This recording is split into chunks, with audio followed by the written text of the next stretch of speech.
Hello and welcome to the October 1st edition of the Bubb Report. I am Rion Charles. This week on our program, we pause to remember the life and legacy of the late Elsia Ferguson, an educator, counselor, cultural icon, and trailblazer.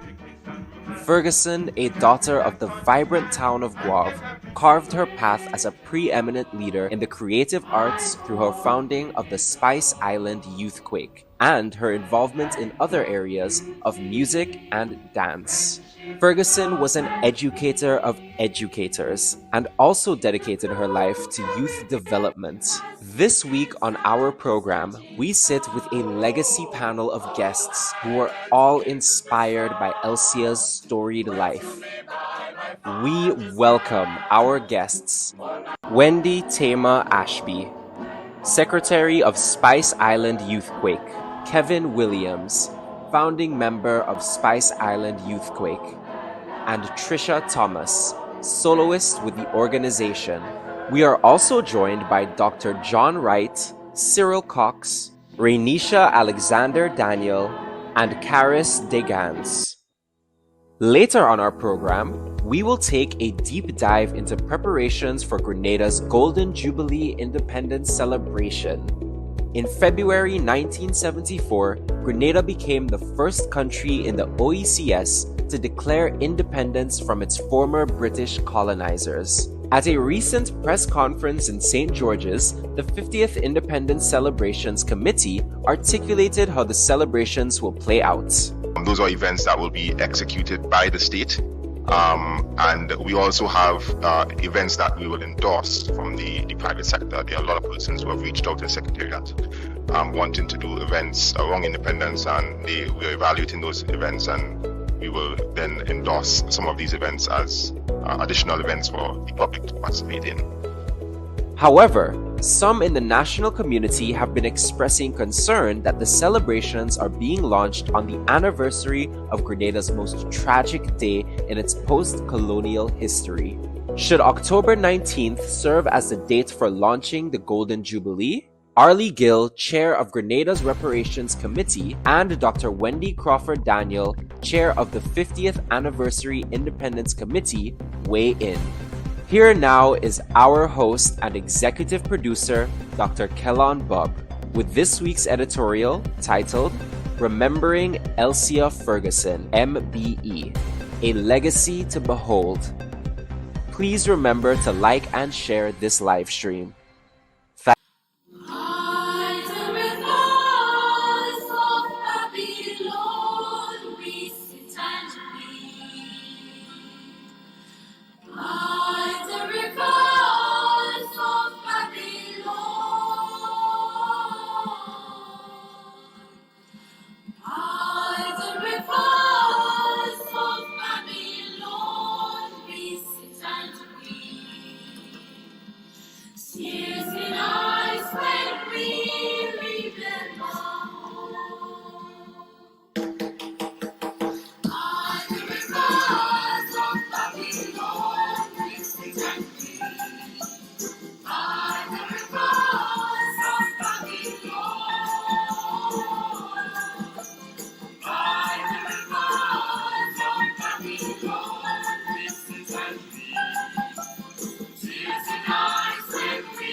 A pleasant good morning to our viewers and listeners, and we welcome you to this week's edition of the Bubb Report, where we will be paying tribute to a Grenadian icon, a great cultural Grenadian icon.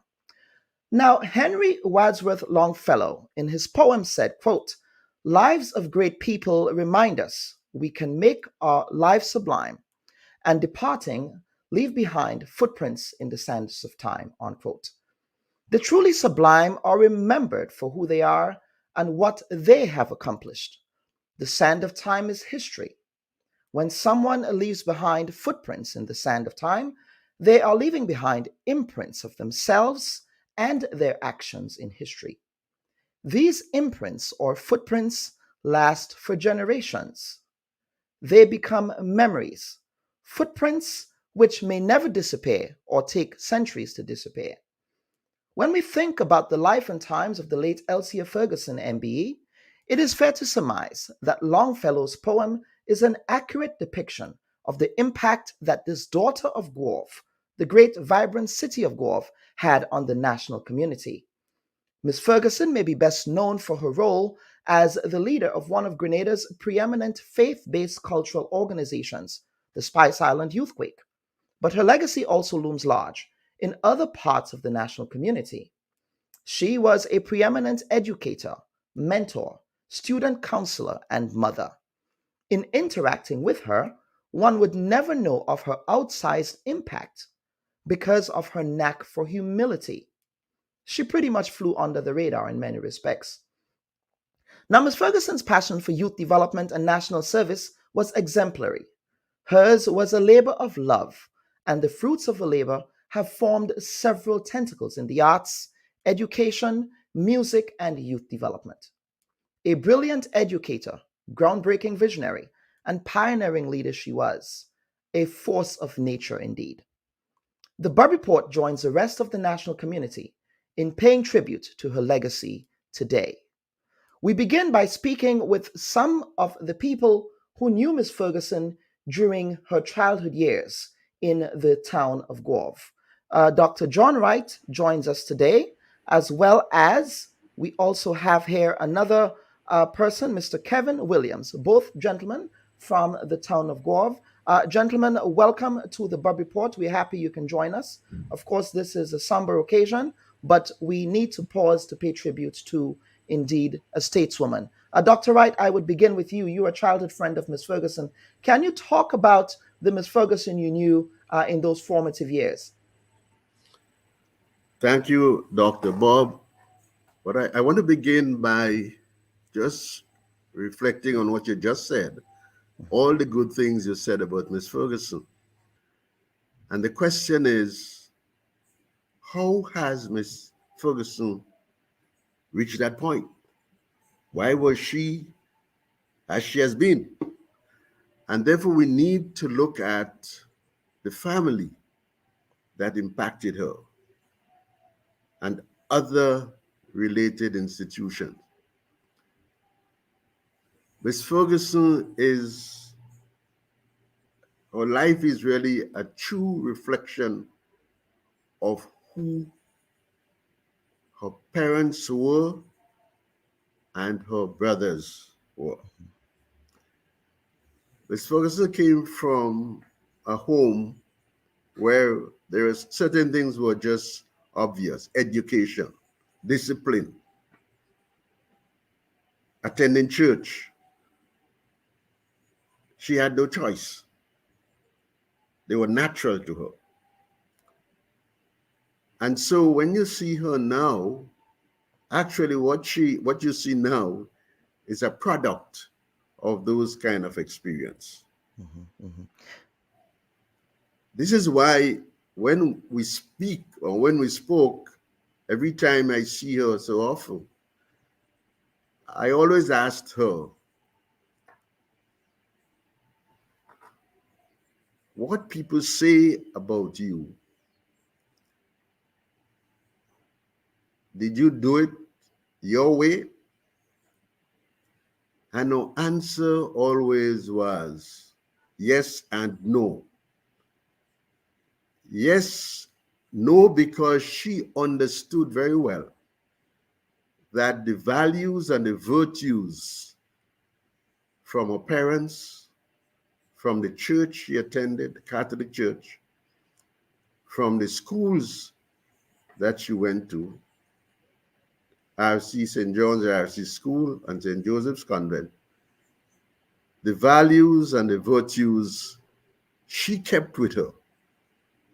She deliberately tried not to separate herself from those virtues and values because she understood that they were values she needed to influence how she behaved.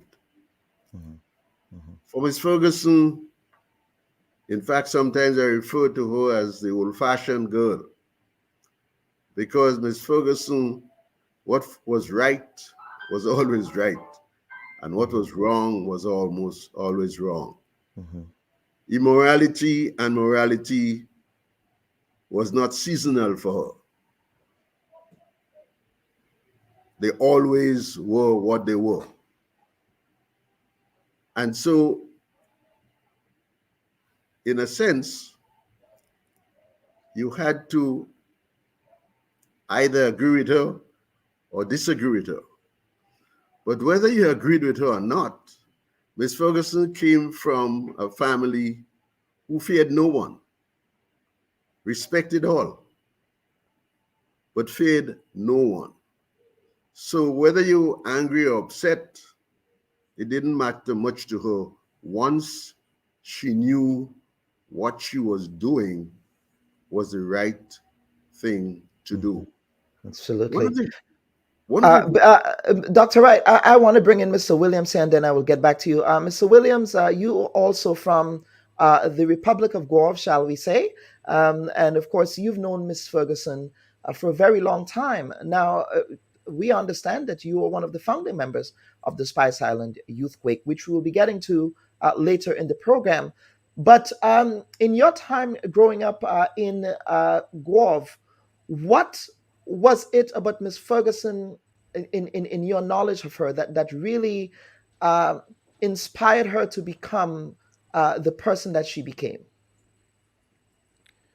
Well, first, I will say the Fergusons and the Williams were very close friends. And oftentimes you would visit their house, and you're well treated when you visited them.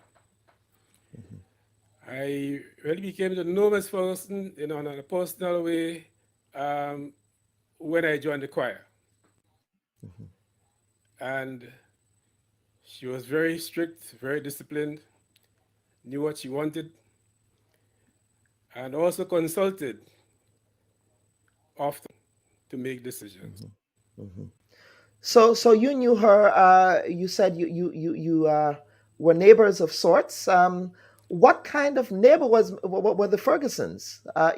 Whenever you think of St. John's, and I'm going to bring back Dr. Wright here, what kinds of family were the Fergusons? Mr. Williams, and then I'll get Dr. John to come in here. The Fergusons were very generous people. They gave up the time, the effort. They made you feel welcome when you visited, and they contributed towards development of the parish as well. Okay. All right. Dr. John? Now, to speak of the Ferguson and Elsia Ferguson, you need to mention two other names, Eustace Ferguson and Theodore Ferguson, the older brothers. And I was fairly close with those guys as well as Elsia. And, there is something called, you talk about Elsia's simplicity. And it was like the hallmark of the Fergusons. Because although they were profound in a lot of ways, educationally in particular, you didn't see that on their shoulders. Very simple, very ordinary, very welcoming, and helpful. And one of the things about them in particular, they always remembered who helped them on the way. And therefore, they saw it as a responsibility to help those that they could on the way. One of the striking thing about Elsia Ferguson is that Elsia, to her, common sense was priceless. And there are times when many young people went on to universities with tremendous values and virtues, and having experienced university life, they simply threw out of the window the common sense that they went in with. Elsia Ferguson never allowed that to happen to her. Instead, she used her common sense to manage and control her university experiences. And I think that is why she happened to be the person she has been. And that, to my mind, enabled her to remain simple but beautifully profound. Whenever we met, in fact, I knew little about Youthquake from Ms. Ferguson, because when we met, we didn't talk about Youthquake. We talk about issues affecting people and the country. I heard a lot about Youthquake from other persons, but not from her. And she always felt that it was simply, she was like an instrument used to do God's work. Because if you know well, it's not only Youthquake. Elsia had a way of seeing things, seeing needs that even persons in the positions who should see the need don't see it. But she saw it and acted on it. One of those things is young boys, Catholic boys, going to GBSS, which, as we know, is a government school. But she saw the need to go there, to arrange to have people help her minister to those young boys there, so that they would have some kind of values within themselves. You know, one of the persons that helped her in that regard said to me one day, you know, sometimes you don't feel to go anywhere, but with Elsia, you can't say no. I am going to swim in shark-infested water for 2 seconds. If Elsia had to get married, she was going to make sure that that husband would have guaranteed that he showed her the respect that her father showed her mother, and that her brothers show their wives. And that is a living testimony. So she wasn't going to accept a husband just because of a husband. And maybe that's why she's not married. You know? Dr. Wright, there is so much more to be said. Of course, Ms. Ferguson was a perfectionist. She was also she also had a knack for punctuality. That's what I remembered about Ms. Ferguson in my days at the T.M. Arisho Community College.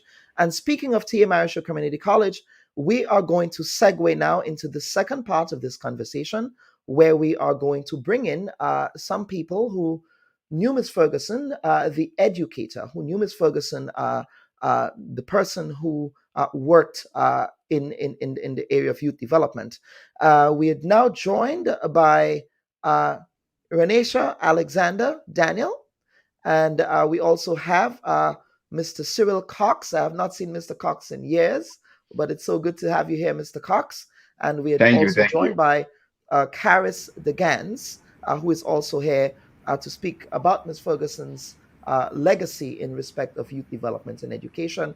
Mr. Cox, you are, shall we say, perhaps the person in this segment who knew Ms. Ferguson the longest, given that you worked with her at the T.A. Marichaud Community College. That is where I also met Ms. Ferguson. Can you talk about her work ethic and the impact that she was able to have on the students who came to the college in the teacher education, the Teachers College, as we know it, as well as the students she served in the Student Council, not Student Council, Student Affairs Office? All right. Pleasant good morning. Ferguson, Miss Ferguson and I, normally they call her Foggy, and we came in college around the same time. I mean, came back because she was there, then went to England and came back. So in teacher ed, she had taught health and family life education. I did physical education. And so being in there, we'd understand that Miss Ferguson is no nonsense. You come, you do your work, and you do what you have to do, report to her, whatever it is, and so be it. So being in there, Miss Ferguson was the counselor as well as the teacher. No, I did not know much on Youthquake. I did not know how she find the time to do all these activities. But with students coming in, she will always encourage them, let them know exactly what they have to do, and keep it to that focus. If she find you have the quality to do something, she will encourage you. And so being there with Miss Ferguson will give you that strength. Now, I was surrounded by not only Miss Ferguson, but Mr. Lincoln Morgan, the late Judith Williams, and also Miss Monica Alexander. So I was in there with a group of people who are cultural and everything, counselors, through psychology. But on Miss Ferguson's part, she would ensure that once the students come in, she will give them the satisfaction, listen to them, and guide them properly as they go by. So we had a long time in there from early 90s to the time that she would have retired, and so for impact to the students was always to encourage them. If she know you have the talent, she's not going to let you go just like that. She'll always encourage you. Come on, do this, do that. And as a sports coordinator in there, we always, sit and talk on what can be better. Because going up to SMT, she had to defend us and make sure that whatever we planned was adhered to. Mm-hmm. Mm-hmm. Absolutely. And let me bring in, and I apologize if I mispronounce your name. Please correct me. Renisha, thank you for coming on the program. But you also knew Miss Ferguson at the college. So talk about the relationship that you had with her there. Certainly. So on returning to Grenada, I started at the T.A. Marichaud Community College, I believe in 2001, where I joined the team with Mr. Cox and the other colleagues. So Miss Ferguson was actually my supervisor. We worked in the Student Affairs office together, and we worked closely together. So I can speak in terms of her being a counselor. I know that hasn't really come up so far. So in terms of Miss Ferguson's ability to counsel, Ms. Ferguson saw the best in everybody, and she advocated for students in a way that was truly remarkable. She not only advocated for their academic excellence, but also she dived into things at home. She understood the holistic needs of students, and at times found resources, made resources for students just to ensure that they were able to survive, were able to eat, were able to study, were able to have a place of safety at home. So that's one of the things that I remember about her ability to counsel and to take care of our students' needs. The other thing I would love to talk about is her ability to advocate for students, advocate for student affairs to be a part, not just a segment of college life, but to be integrated into the entire academic process.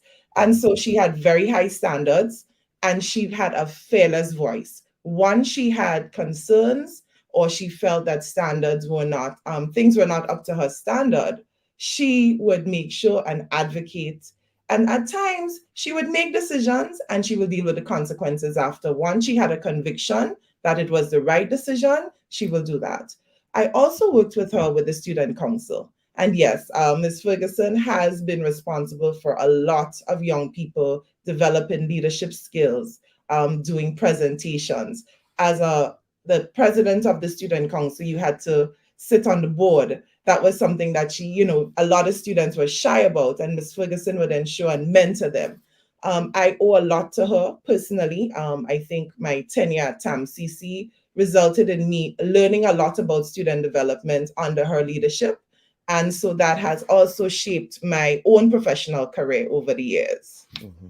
I'm glad you mentioned student council. We called it SRC. I don't know if the name is the same, but when we attended TAMCC, Ms. Ferguson encouraged me. She said, "Why are you not joining SRC?" And I said, I'm reserved. I'm shy at that time. And Ms. Ferguson was one of those people who really encouraged me to get involved in service at that level. So I'm extremely grateful for that.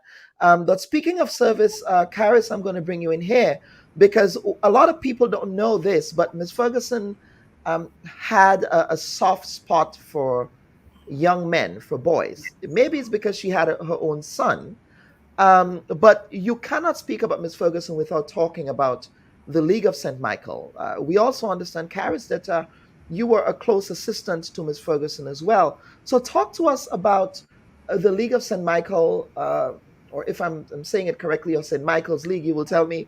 How did Ms. Ferguson use that organization to really inspire young men in Grenada, especially at a time when we hear so many negative stereotypes about young people in the community, especially young men?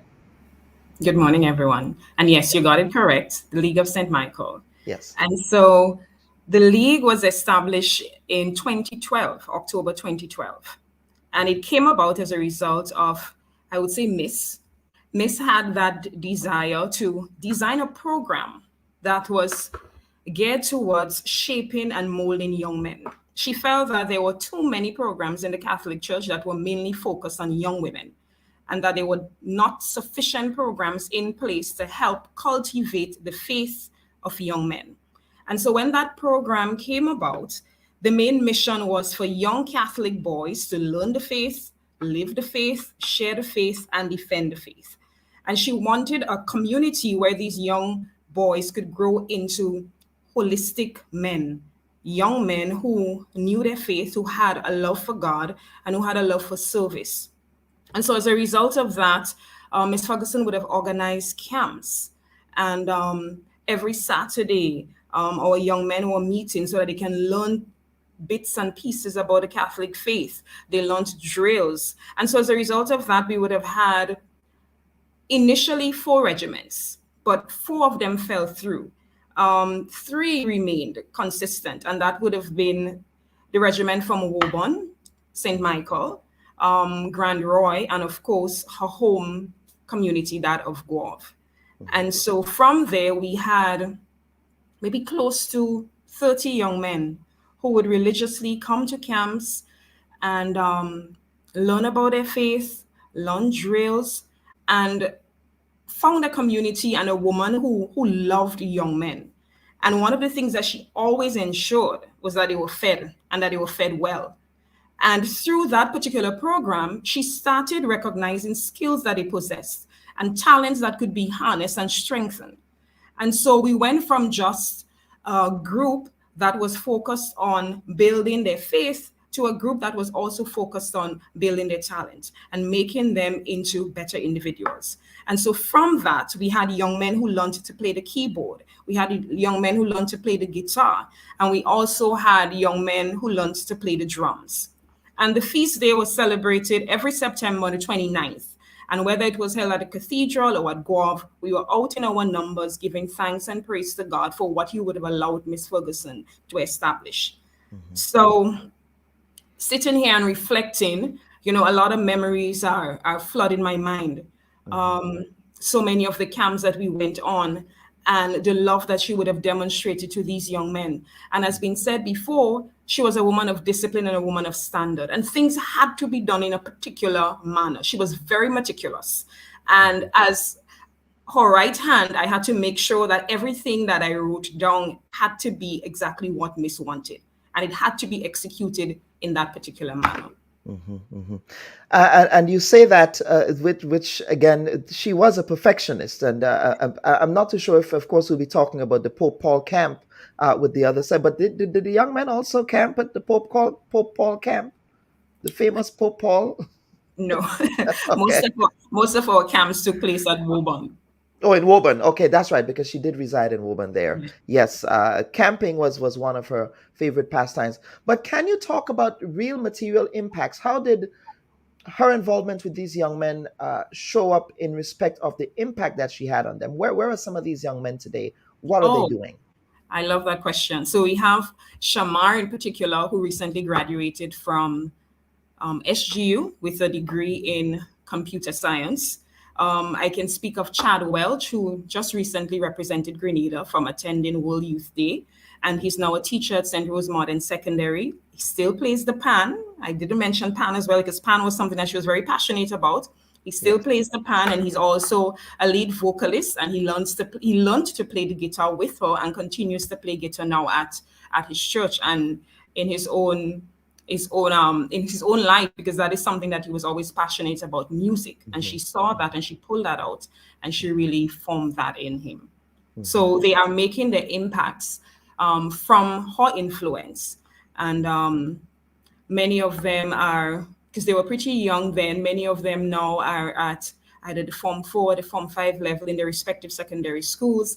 And every time I see them, I can remember how little they were, and all the times that they were disciplined and all the times they were corrected and reprimanded by Miss, because she just wanted them to become their best selves. Absolutely. I can hear her now. That classic Miss Ferguson reprimand.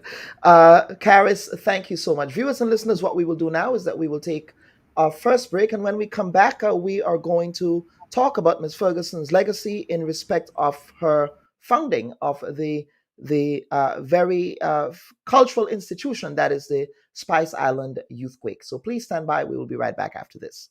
Should your loved ones pass on, they deserve to be treated with dignity. And at S.A. Johnson Funeral Home, we can provide you with that service. We can take you every step of the way during your sorrowful moments. When that need arises, call S.A. Johnson Funeral Home at 347-777-9797. That's 347-777-9797. S.A. Johnson Funeral Home is a Caribbean family-owned funeral home here in Brooklyn, providing funeral services, but in a dignified way. From cremation to burial to the repatriation of your loved ones, you don't have to go through the hassle, as we provide exceptional service that allows you to mourn and heal peacefully. For more information, visit our website, www.sajohnsonfuneral.org. Send us an email at sajfuneral@aol.com or call 347-777-9797. S.A. Johnson Funeral Home, because you deserve to be treated with dignity. Oh yes, we want to use it to shape the nations and it's golden generations that is all inside and for you. All the shelter is all I say, help us out and shake, I say.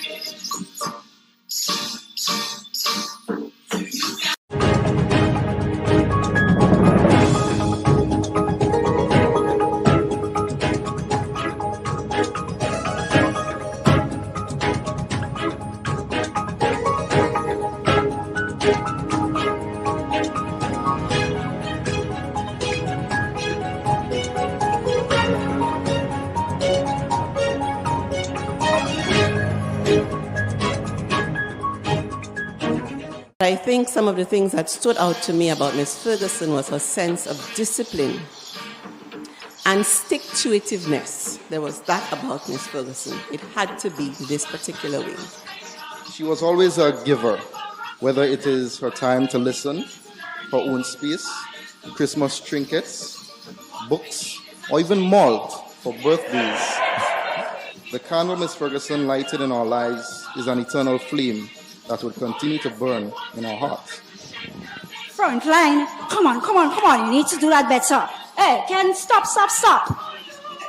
That was Miss Ferguson. And it's when Miss Ferguson saw me and she kept, you have a potential to sing. To be honest, I didn't see it. I didn't know I would have gotten this far because of, her, or she seen that potential in me. And Father Livy was our parish priest. And a man came from Ireland to look at the church to do some renovation. And he heard us singing and he said, Father Livy, it would be a good idea if we could take these young people to Ireland.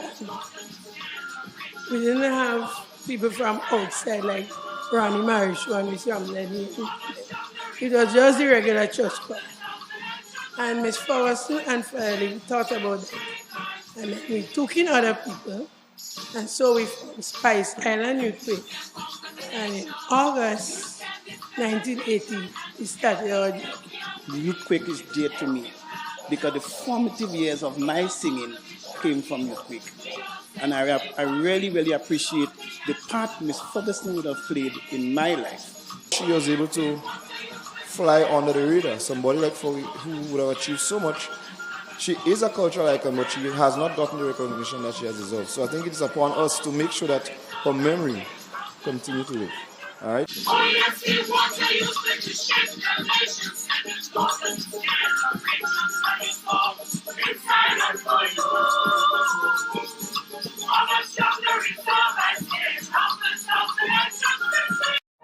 Hi everyone, thanks for checking out the Bubb Report's social media pages.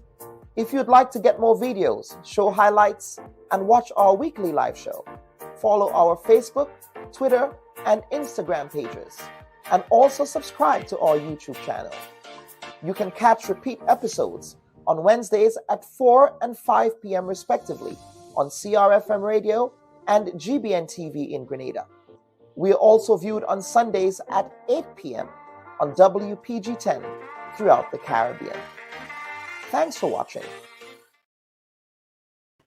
And viewers and listeners, welcome back to this week's edition of the Bubb Report. We are pausing to reflect and pay tribute to the life and legacy of the late Elsia Ferguson, MBE, a Grenadian cultural icon whose impact will know several generations to come.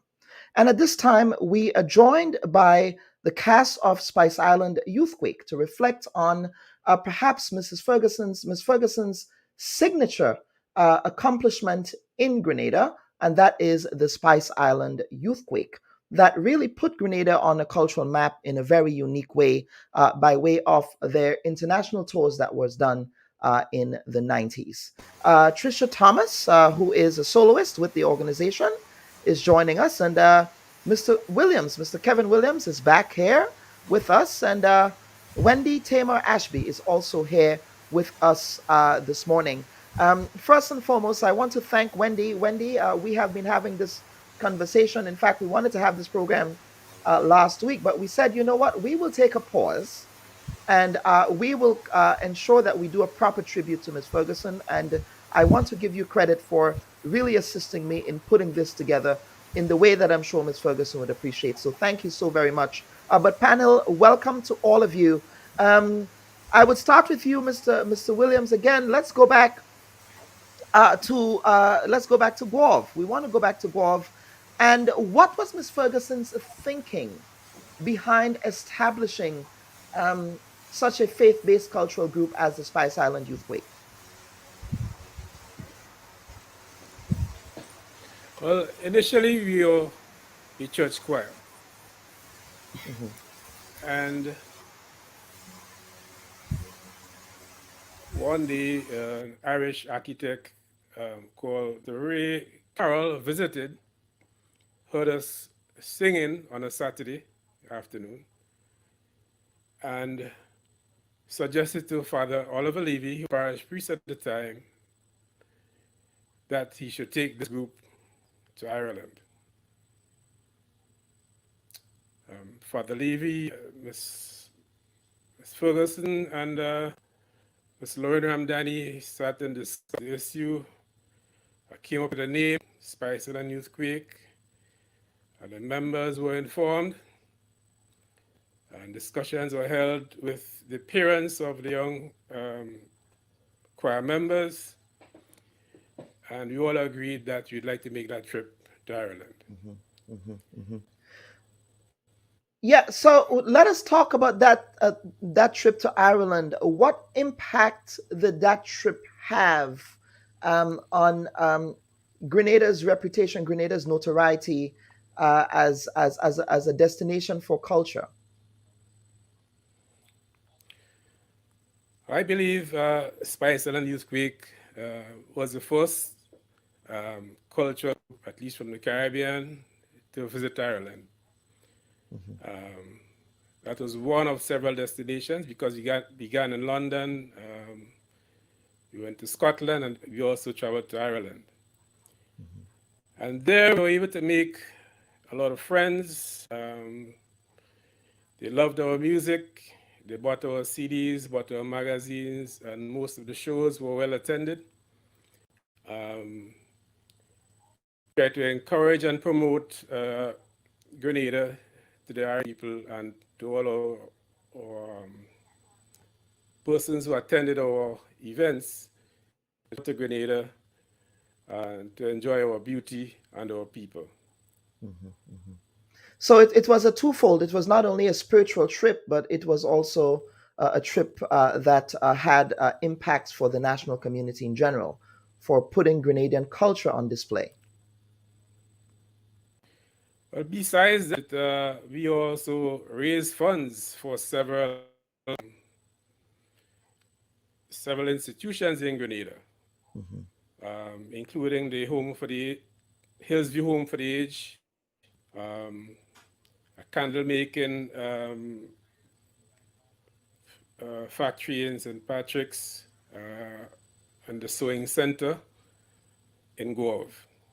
So one of our aims was to raise funds to help start these projects in Grenada. And I'll bring in Trisha. Trisha, were you on that tour, that famous tour? Unfortunately, I was too young then. I came on the later leg in 88. The 88 leg, okay. All right. You are, when I think of soloists in Spice Island Youthquake, I think of yourself, I think of Randall Robinson, I think of my old Spanish teacher, Miss Waldron. How did Miss Ferguson inspire you to get involved in the choir, in the organization? Well, as a daughter of Guelph, I'm also a daughter of Guelph, and church was our life.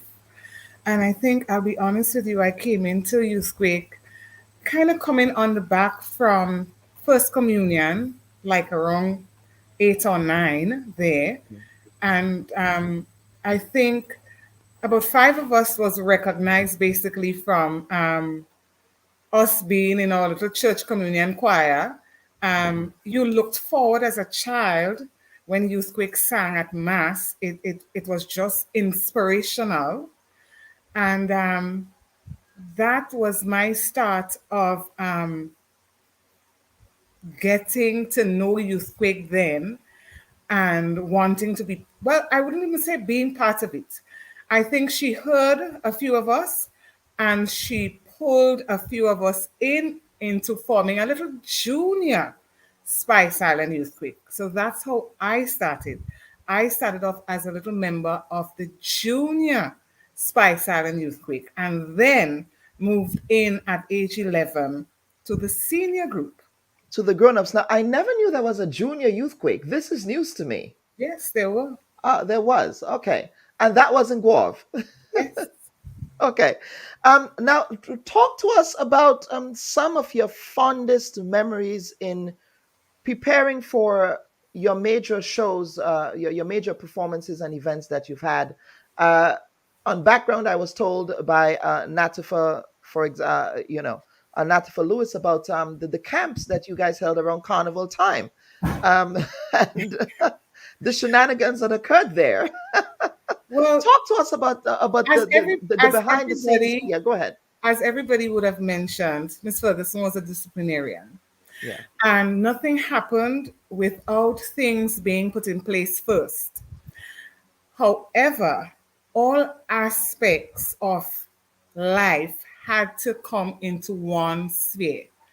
Our spiritual life and grounding as a member of the group was really, really big to her. Likewise, the preparation as to our performances, that was very important. So before any major performance, even in mainstream, if we're preparing for a major production, we will go on a camp. Or if we're preparing for a tour, we will probably have about 2 or 3 camps inside the year before we toured. And those camps really were our drill yard. Everything was done basically to prepare us individuals as soloists, us in our sections that we sang in as sopranos, contraltos, basses, tenors, the band. We all had our sections in the day to meet. But you had to have everything right. Wake up time is wake up time. You don't sleep on Miss Ferguson. Shower time is when Miss Ferguson says it's shower time. Breakfast time, lunch, everything in our camps ran on a schedule by Miss Ferguson, and it had to flow as she wanted it to flow. But it was really, again, for us as group members, the camaraderie.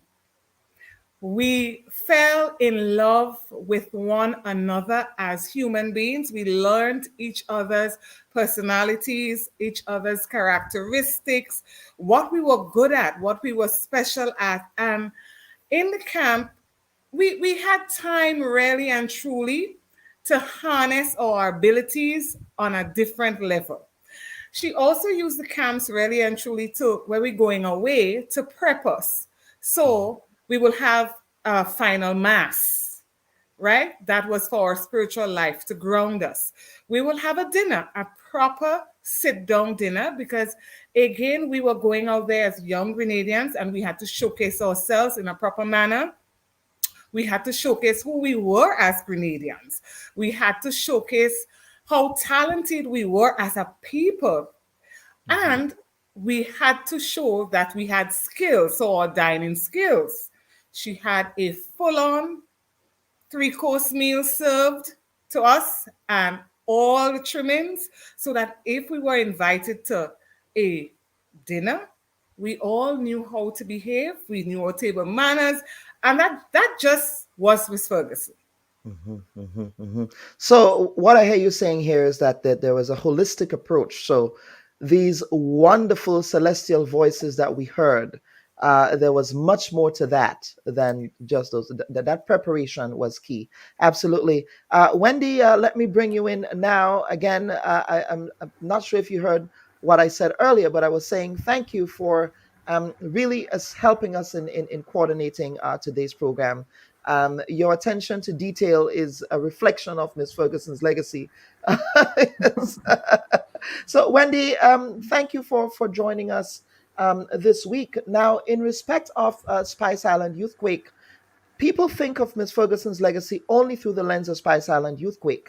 But out of Spice Island Youthquake came other cultural organizations, musicians, music leaders, other choirs. For example, the PBC choir is a legacy of Miss Ferguson because Helen Brizan, who's one of the instrumental players in the choir, is a product of Spice Island Youthquake. So can you talk to us about that outsized legacy that she has? But the paradox with Miss Ferguson was that in as much as that she had such an outsized impact, she was a very humble person.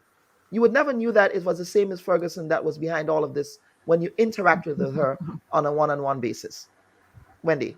Yes, Kellon, thanks. And it's an honor for me to be part of this panel, and it's always a pleasure to assist you. I did it just from the heart because I know we had to do it. Yes. Speaking about Miss Ferguson, when I joined Spice Island Youthquake back in the late 1994, I think it's 86, 87, somewhere up there, I had the privilege, I must say, of learning Miss Ferguson and knowing more about her outside the realms of Spice Island Youthquake. Somehow she must have saw a gift in me that I didn't really know, or a skill in me. So I became her secretary, doing her letters, creating a letterhead.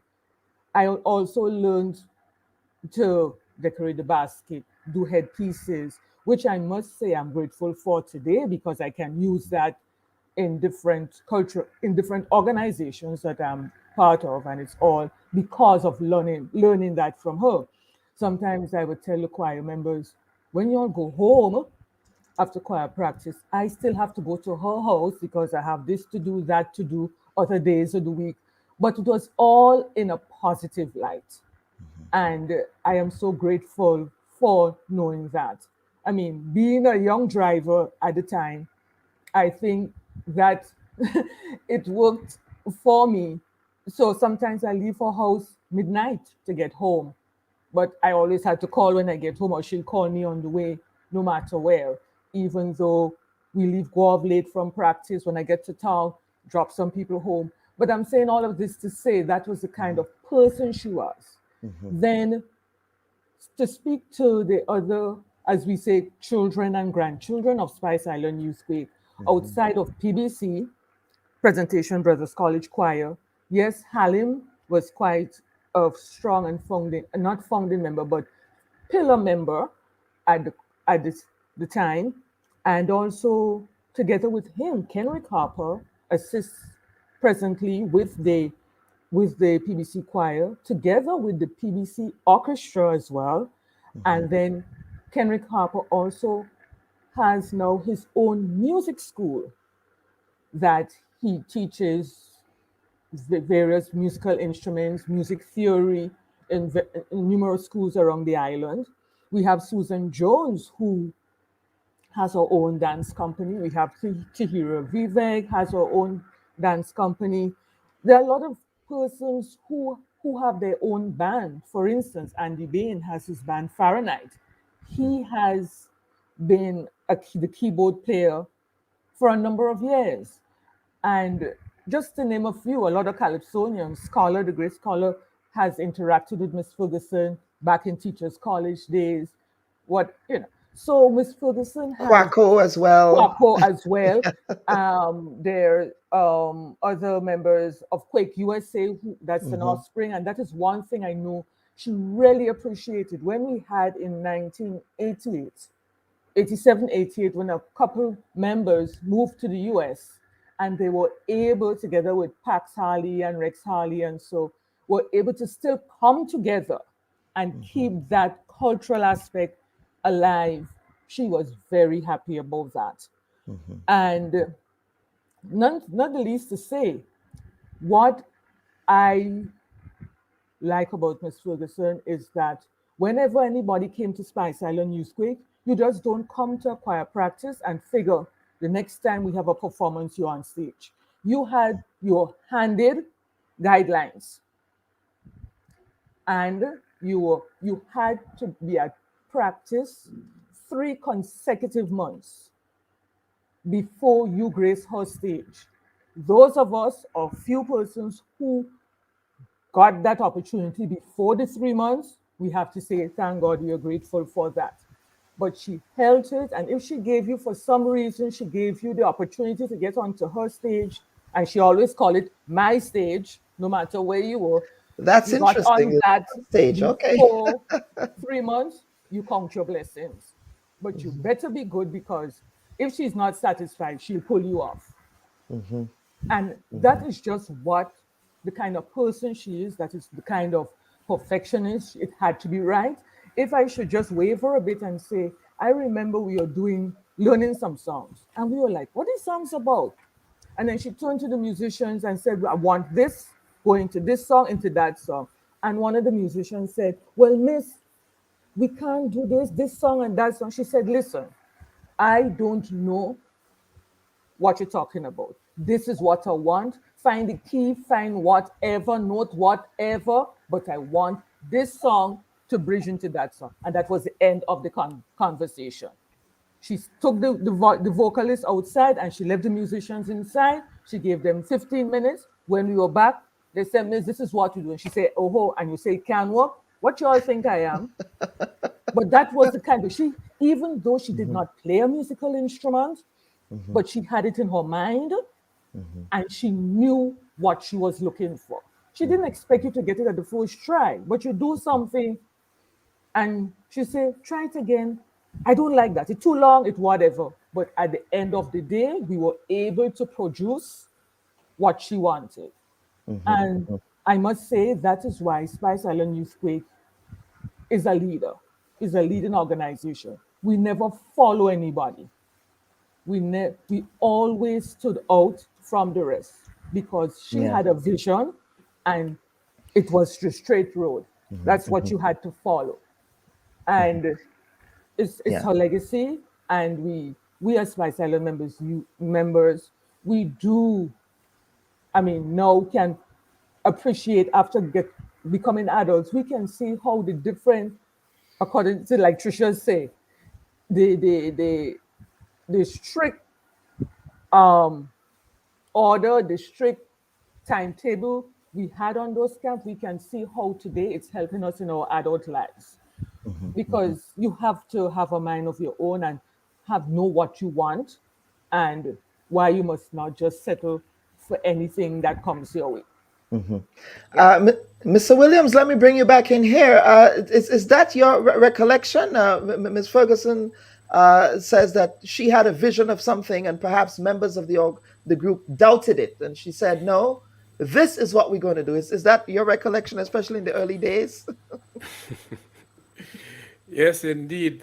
She knew what she wanted. She went for it, and she ensured that everybody else fell in line. And she was very creative. Very. Besides the music, the dress, the costumes, and so that we needed to perform, she came up with the ideas, discussed them, found the right people to sew them, and up to this day, some of the costumes I believe are still around. Yeah. Well, this is good to know about that side of her as well. Was there ever a challenge that Youthquake had? And I would throw this general question to all of you. Was there ever a challenge that Youthquake had that people in the group were very surprised at how Ms. Ferguson dealt with it in respect of overcoming that challenge? Well, on one of the tours, there was some issues where people were, I think it was some lost luggage, and there was some issue over that. And some people weren't happy how she probably responded at the time. But on her return to Grenada, she organized a session and she brought in somebody to the group. And some people left the group or took vacation or whatever. But I think over the years, most people have resolved their differences and have come to terms with what happened. Okay. Wendy? Yes. One of the challenges from where I sit as secretary choir member, was for tour. Challenges that, for instance, when we had to go to the US to obtain the US visa, we had a few challenges there. And she was like, I'm not bothering, we're going to get this thing done. Also, we always funded our own tours. Spice Island Youthquake, Ms. Ferguson, I remember the first time, I think Kevin, I'm not too sure if Kevin was on that loan application, but I do know Ronnie Marish also was on that application. We went to, at the time, wasn't RBTT, the late Mr. Morris Mathlin was the manager there and one of our great supporters. And he said, come, let's talk. And we signed a loan for over $80,000 to go on tour. And my question was, how are we going to pay this back? And he said, when you come back from tour, we'll sort that out. And Ms. Ferguson was adamant that we will make the money and come back and pay the tour. And I must say, we had that tour, we had 15 concerts spread over England, England, Scotland, Ireland. And we came back, and thank God, we were able to pay off our loan. Neither of us had to dip into our own pockets to say to finance the loan. And also, there was still some left to put into Spice Island Youthquake's account. So these are the kind of challenges that we face, but we faced it with, as we would say, with faith. She had faith and she believed that we can do that.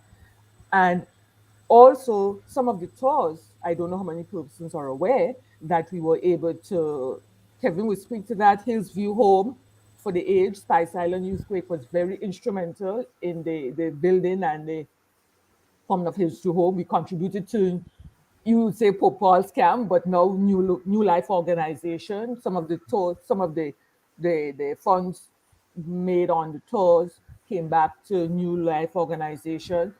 And we made contributions to the Diocese of St. George when Bishop Sidney Charles, Monsignor Sidney Charles, was bishop. So these are the kind of faith and confidence and the strong person she was to know that we are going out there to give what we have, to do our best, and to come back and give to our country, Grenada. Absolutely. Trisha, before we bring everybody back for some closing comments, one of the things that you were able to do, now there were some comments here saying that Ms. Ferguson was not honored in life, and let it be said that that is not accurate. In fact, Spice Island Youthquake, you paid tribute to Ms. Ferguson. Of course, I know that she was planning the 40th anniversary celebrations, but COVID had other plans.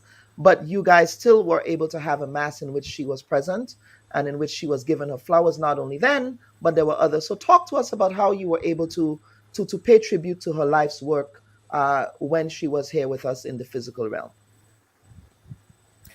Well, to be honest with you, I am not a member that goes to practice. No, I am like, I'll tell you what. I am now a Miss Ferguson calls and reels Trisha in for something special, and I respond to the call. I cannot, in all honesty, be an active member anymore because of my work. It takes a lot of time. But I'll tell you what, the grooming that I have gotten from Spice Island Youthquake and becoming a soloist representing Spice Island Youthquake, she knew who I was. She knew the vocal ability I had. And that's when she would make the call. Trisha, I need you for X, Y, Z, and I will do it. In all honesty, I do not think that people knew the extent of her ability and what an icon she was for culture. She was a visionary when it came to music. And a lot of people who we see in the music industry today would have had some time with her at some point in time in their lives. She knew exactly what you could have done. And she would pull people from everywhere if she saw that about you. You know, I remember something. I must point out this, for instance. Yes, Miss Lauren Ramdani was our exceptional musical director. But for instance, depending on the wedding Youthquake had to sing in, she would pull in Mr. Richard Strawn. He had to do the wedding march. He was the person that she needed to play the wedding march so that Miss could prepare for the next song or the entrance song for the mass. So she didn't want to tie up Miss. And there goes Mr. Strawn. And that's how, you know, so Miss Ferguson did a lot where music was concerned. And it's with it to really talk about it is that when we go on tour, she would create a package and create a production that I think that were Grenada's first ads for tourism. When we got off that stage, you wanted to come to Grenada. I mean, you know, I remember going to New York when she would that when we talking about when she told the musicians to put something together. The final piece we will do before we end our production. You as a Grenadian or a non-Grenadian, Jesus, you needed to come back home because she spread the love in music. That's who she was. And she needed you to get that. And I think in all honesty, because she was so humble in doing it, I think, yes, people didn't know in some respects. And I even think the people who knew think they didn't want to maybe override her because she was not somebody who liked that being praised and overpraised. She did not like that public glare. Yeah. No, she wasn't like that. Yeah. She wasn't like that. Absolutely. Now we have to get to the next segment, and I want to bring back the entire panel here. Dr. Wright, I want to begin with you, and can you offer us some closing comments? Of course, Ms. Ferguson is no longer with us here. She's here with us in spirit, of course, but her legacy is with us in respect of the many tentacles that she was able to influence. So Dr. Wright, over to you for some closing comments, sir. I've heard some people commented that whether Miss Ferguson would have been able to cope with this changing world and the lack of discipline and how she would have dealt with that. To me, Miss Ferguson knew, or she had, what is called the power of success. She knew that when people experience success and taste success, they would really give up some of the,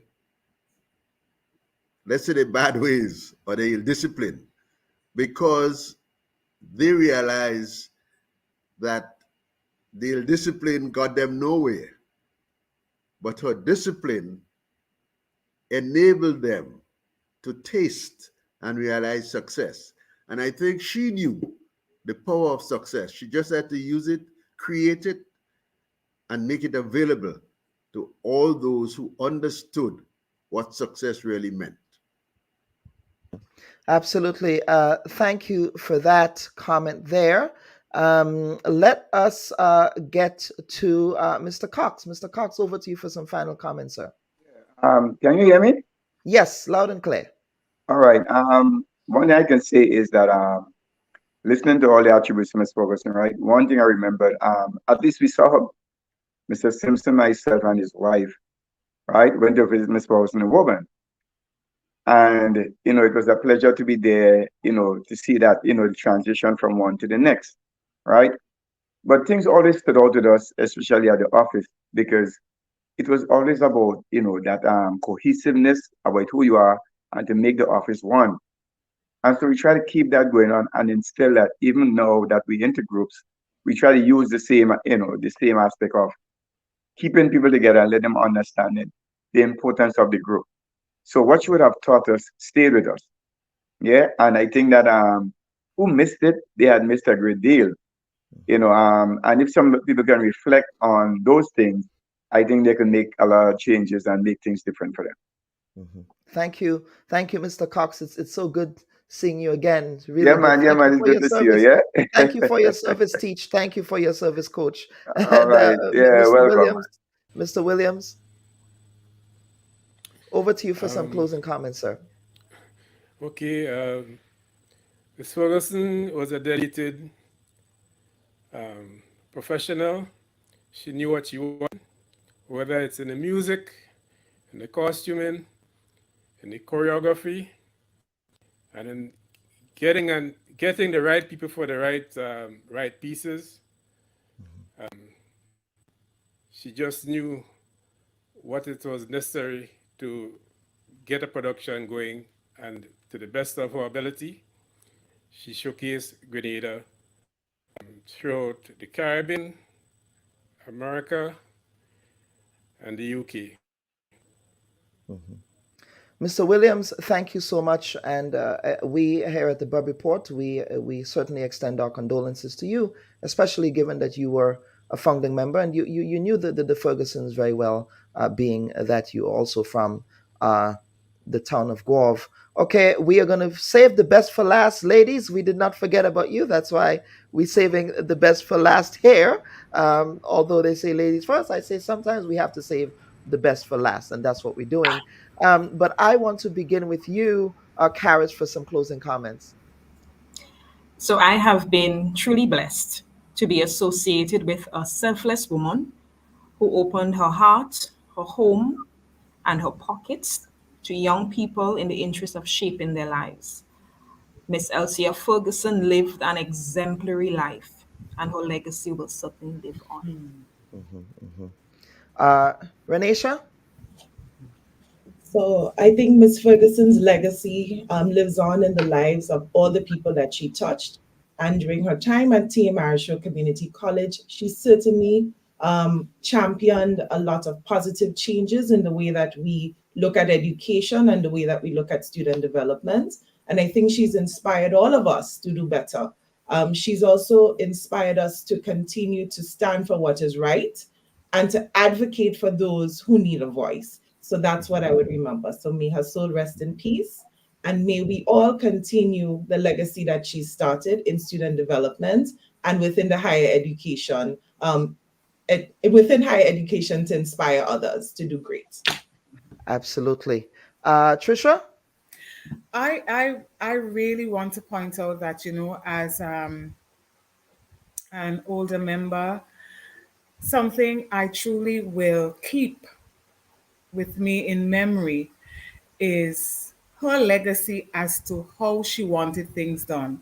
And I do know every time I stand in choir formation, it's going to be team. There's no I in team. As a choir girl, even as a soloist, you know when to back down. And she taught us that. You know when you become one voice, a choir. And I just want to say that she did us proud. One, I would say, as a young woman from Guelph, you looked up to her. She was special to us.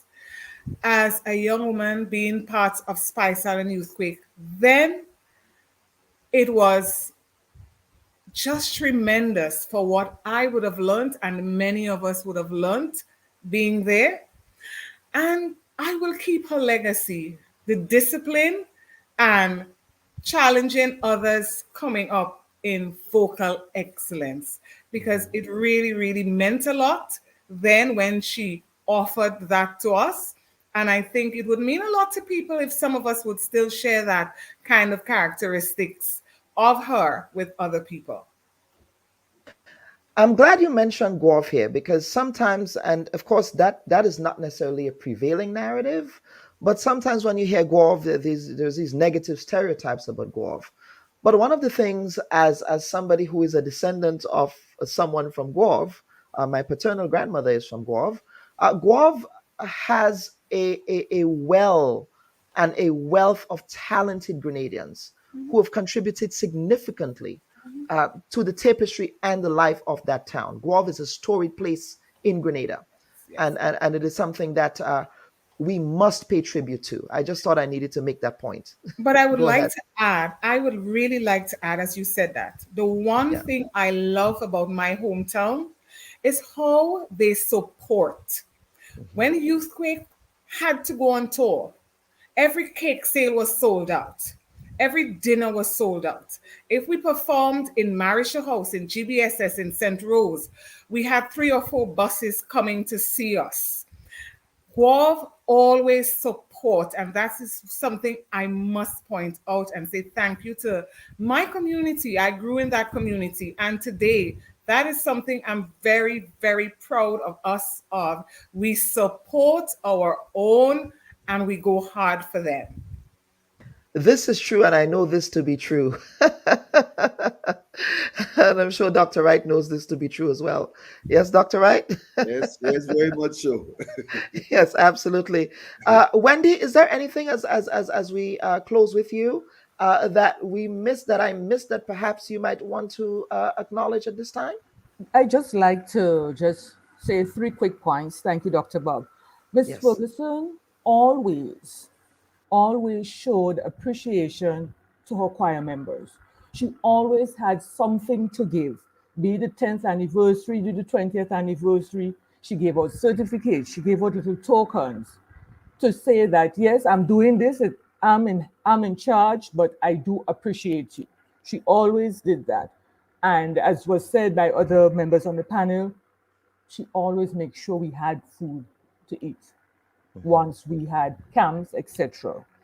And our tribute, I must say, we were happy as Spice Island Youthquake members to be able not only to still do the 40th anniversary mass with her, but also we were able to pay tribute back to her before her passing, to show her that at least we appreciated what she did. And we had persons from founding members right to present, as present as it can be, being part of it, and friends and well-wishers. And I think despite we at this point in time speak about her legacy and everything, but being able, as we say, quote unquote, to give her flowers before passing, I think we really felt good that we were able to do that.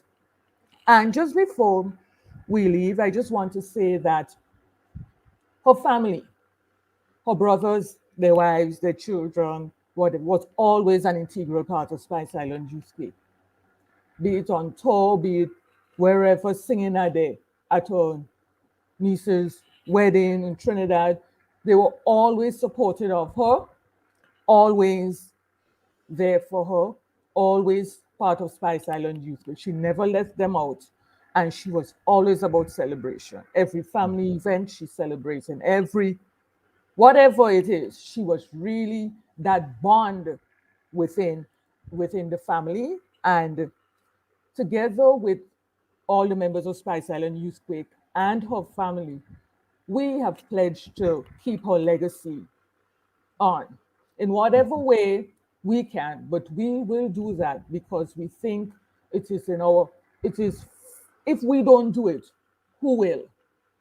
Right? Who will? Despite all that she has done, despite all that she chose not to go public on, but because we know it is our duty to keep her legacy on. And I do hope that we will always get support whenever we try to, as you say, honor her and keep remembering the great Elsia Ferguson. Absolutely. Wendy and panel, thank you so much for appearing on the Bubb Report this week. We would not allow this moment to pass, we believe.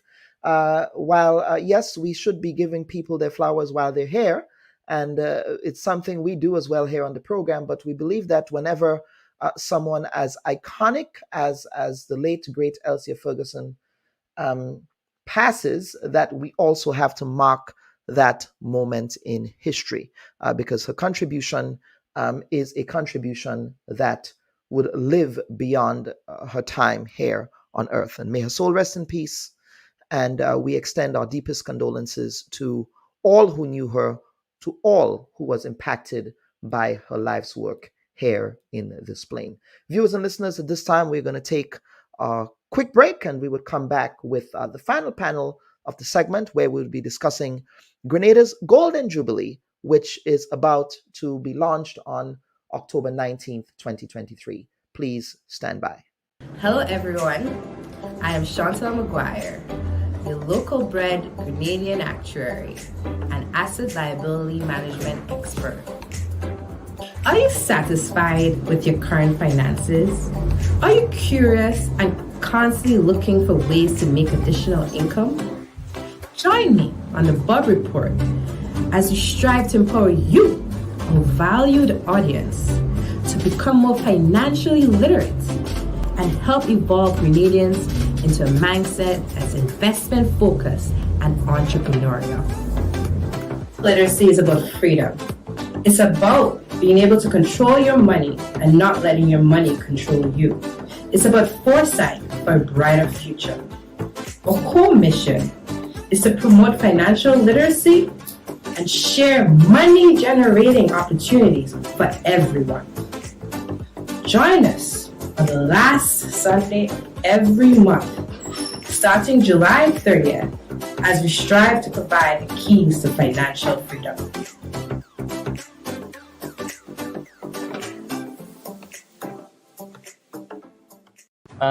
Very proud of what you're doing, and I think it's much needed. So thank you so much for your contribution. Thank you again for watching the Bubb Report. Viewers and listeners, we want to thank you sincerely. Ashley, thank you so very much. Senator Chester Humphrey, welcome to the Bubb Report. Mr. Mitchell, welcome to the program. The Honorable Jumani Williams, we call him Jumani, who is the public advocate for the city of New York. The Honorable Baz Diopande, former Prime Minister of the Republic of Trinidad and Tobago. Mr. Pandey, welcome to the Bubb Report of Grenada. The Honorable Tobias Clement. Mr. Clement, welcome to the Bubb Report. Is it Nikoli or Nikolai? I hope I pronounced it right. Nikolai. It's Nikolai. Thank you. Yes. And welcome to the program, Her Excellency Ambassador Luan Gilchrist. Ms. Randall Robinson, you are here in your private capacity and in your personal capacity. Yesterday, we learned that you were detained by law enforcement in Grenada. So you come from a family of public servants. Yes, we are a family of public servants. So you're saying that you have to do more, but my question is, what have you done as President of the Union to ensure that that happens? To the cards that I have drawn, that I am the minister at this point in time. And for members of the public... But you're also a servant of the people. Why would we have ambassadors representing the state that do not understand clearly what their terms of reference are?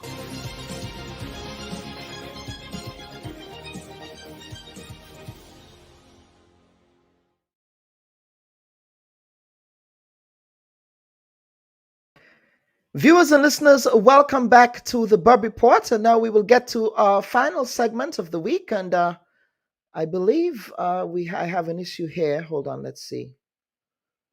With my internet.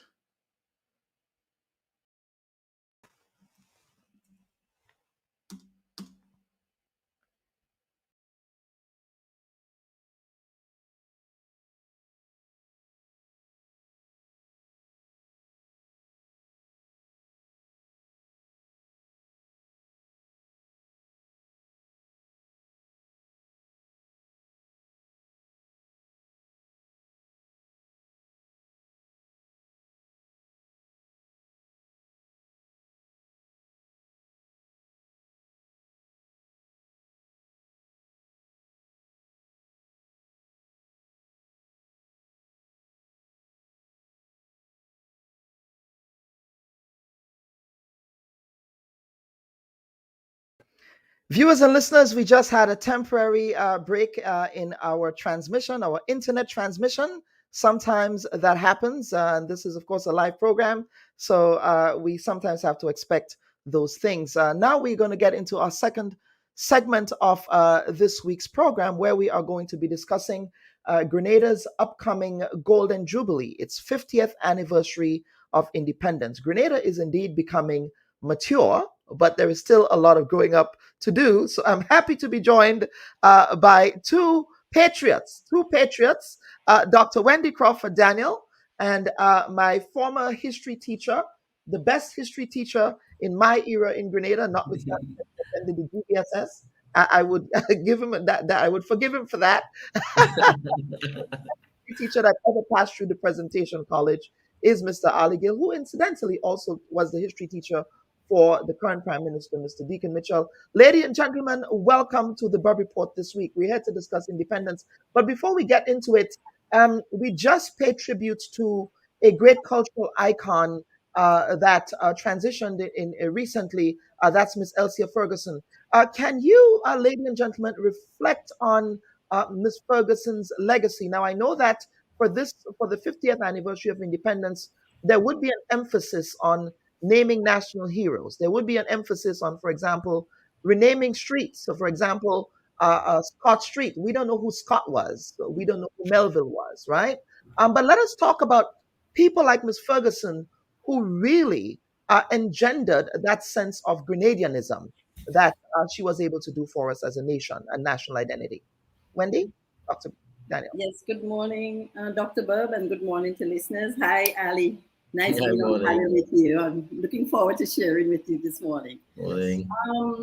I found it very interesting, and it is in keeping with the plans of the 50th anniversary activities. We have established, for example, a historic heritage and documentation committee.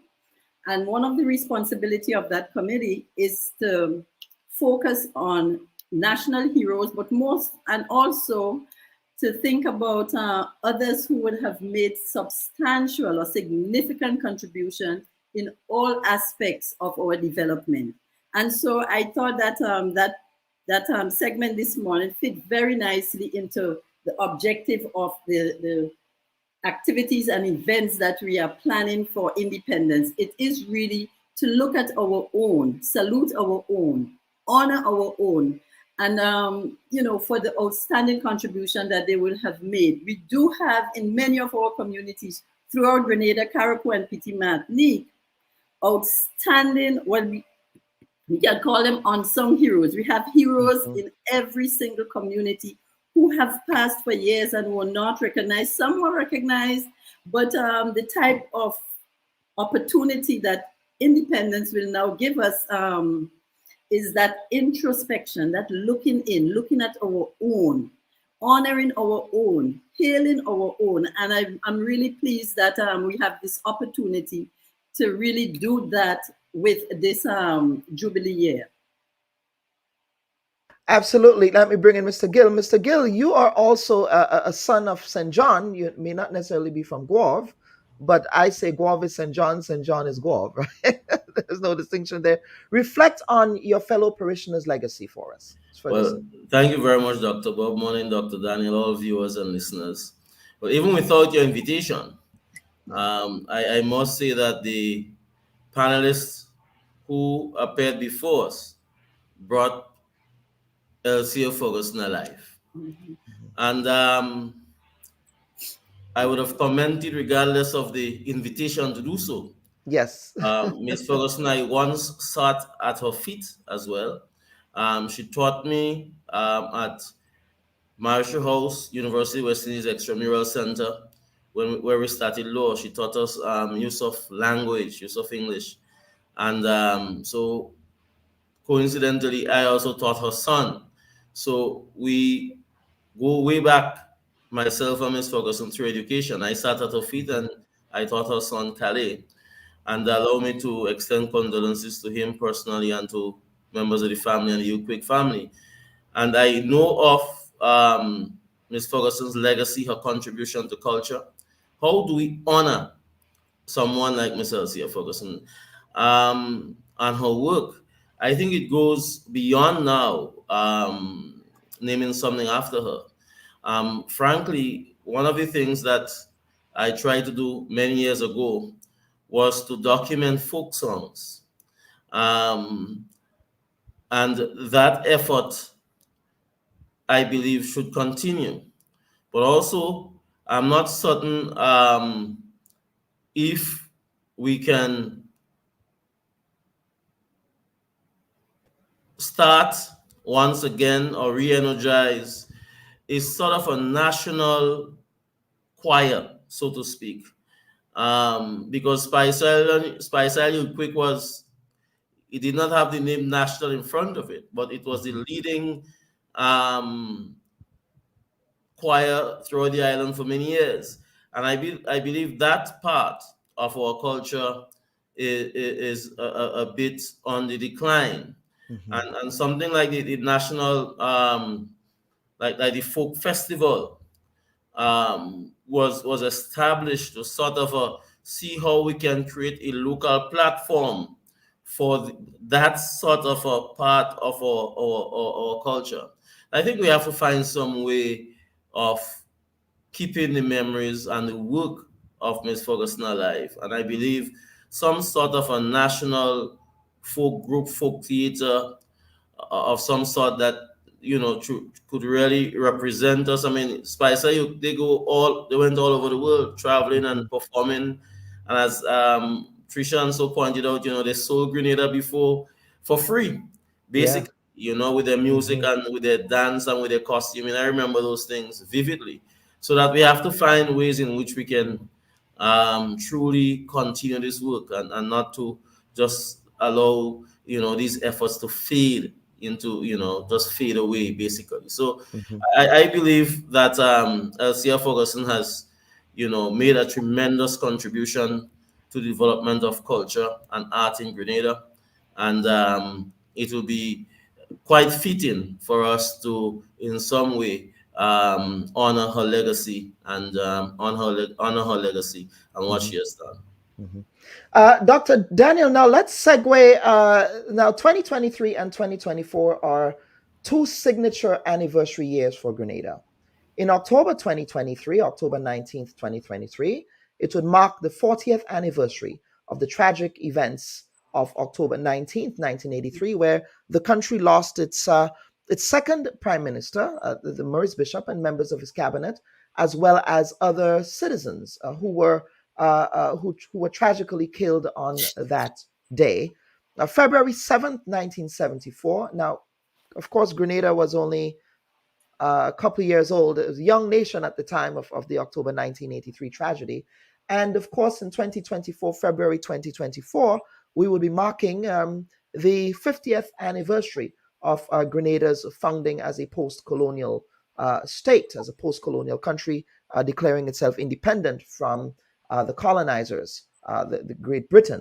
Let us talk about where we are in respect of the plans for the celebration. I know that in the press conference, you indicated that a schedule would be released so that people can have a sense of what would be happening. We also know, for example, that parishes would get involved. And what I like is that independence will not be a 1 month affair or a couple of weeks affair, but that it will be a 12-month affair in which all of the 7 parishes would be involved. Now, the parishes have been involved traditionally for independence. How would this time be different from what accounts for traditional independence celebrations that we've seen? Okay. Well, first of all, your first question or comment. One of the significant and important thing is that from October 19th onward, from October 19th of this year onward, we are going forward, and we will be able to, it presents to us an opportunity to reflect on the heroism of our people, the courage of our own people. And when we think about it, Doc, Grenada, I mean, we are but a little drop in the ocean of populations, but it's sort of ripple effect that we have created and will continue to create is powerful enough to cause a tsunami, I should say, in the sense that on a global scale, whether it is in the area intellectual, in politics, in sports, in culture, as we just heard about Ms. Ferguson, we have created many firsts. And so we are a very special people. I think that we are infused with a type of a sort of indomitable spirit, one of courage, if I should say, one of strength, determination, but more so a sort of resilience. And so the whole idea of having a calendar of events over the entire Jubilee year speaks to that wanting to involve people to participate. Now, I have often said to people that 2 major things that was created in Grenada following independence and the advent of the Grenada Revolution is people's participation. And we have come to expect to be involved coming out of that history of people's participation that occurred during that period. And so it is the wisdom of the cabinet in terms of deciding on a national organizing committee that will ensure that each of the parishes are well represented. And the representation is not just a single person, but each of the persons, each of the representatives from each of the parishes have to go into their parish, into the communities, and bring together a subcommittee that will do all of the things that will showcase the parishes. So each parish will have an opportunity to showcase the parish in whatever way the community would want to showcase them. So it's different in the sense that we are going to have, and it has already begun in many of the parishes, community interaction, so town hall type meetings with community members where they're coming up with proposals themselves as to how they would want to showcase their various parishes. And coming out of that, they have created their own events for showcasing, whether through culture, through food, through the established events and activities that they already have in the area of sports, internal type competitions, etc. A whole range of activities spanning from education to sports to culture to all aspects, heritage, craft, agriculture, agro, small business. So it's trying to get everyone involved and participate and feel, really put some meaning and significance to their participation. So that's a difference in terms of, in the past, we would have one main activity on February the 7th and maybe one or two just around that time. But this year we're trying to, and also inclusive of that is the diaspora. We have also on the committee a diaspora representative. We have incorporated the diaspora desk in Grenada. And so we have members of the diaspora from New York, Canada, Florida, Texas, even in the region. The students at the universities, the University of the West Indies, they're all coming up with ideas and making proposals and having plans as to how they can contribute to Grenada, not just in a celebratory way, but also plans and think about how we can go forward. What contribution can I make? What contribution can we make as we progress towards the next 50 years? Absolutely. Now, Mr. Gill is also the chair of the Grenada National Reparations Committee. One of the causes of the Reparations Committee has been a program of renaming. In fact, I'm also a member of the Reparations Committee, but we have always campaigned to have our streets and communities that were named after the colonizers to be named after local Grenadians. In addition to that, we have also called for there to be a National Heroes Park, which the Prime Minister did announce at that press conference. Now, I'm going to throw this question out to both of you. Now, there is another school of thought, however, that says, why is it that we are going to rename places in Grenada when what that does is that it takes away from that history? In other words, we are hiding the history of our colonial past by engaging in those activities of renaming. I listened to the press conference with my colleague Kalistra, in which she asked you that very question, Dr. Daniel. I want to get both of you to weigh in on that idea. Mr. Gill, I'll start with you. That's by renaming our historical, our physical landscape in terms of streets, communities, schools, hospitals, and so on, in my respectful view, is not an effort to hide our colonial past. Not at all. What we are doing is to alter for ourselves what our past look like through our eyes, through our lens. It is saying to us and for us as a people who are significant to us, who are the most important persons to us, who have contributed to our national development, to our society, that's the most important thing, so that we are endeavoring to celebrate ourselves as a people, as a nation. We're not hiding any colonial past.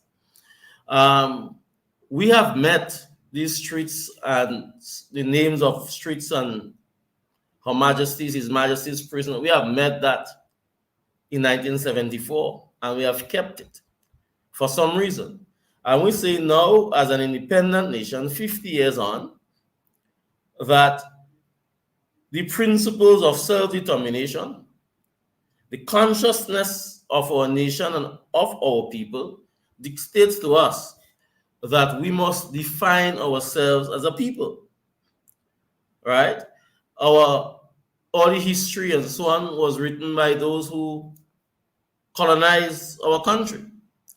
You tell me, in today's day and age, why on earth should we continue to celebrate those who colonized us, those who enslaved our people?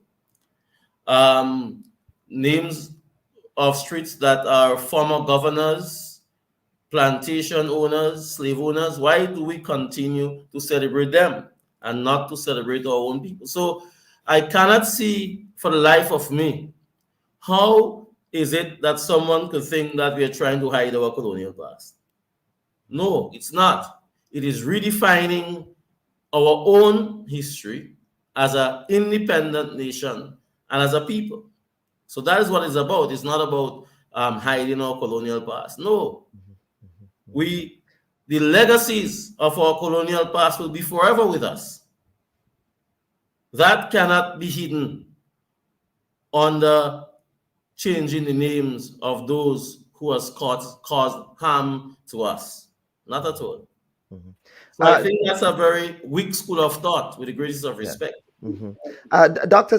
Daniel, I see you nodding as well. You agree with that? That was so well said. I don't think I need to add anything to it, but it's definitely, and I'm happy that Mr. Gill made that connection between honoring our own, reclaiming our history, reclaiming our cultural landscape with what independence means.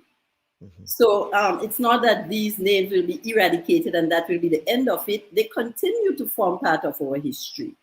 But what do we want to project as Grenadians?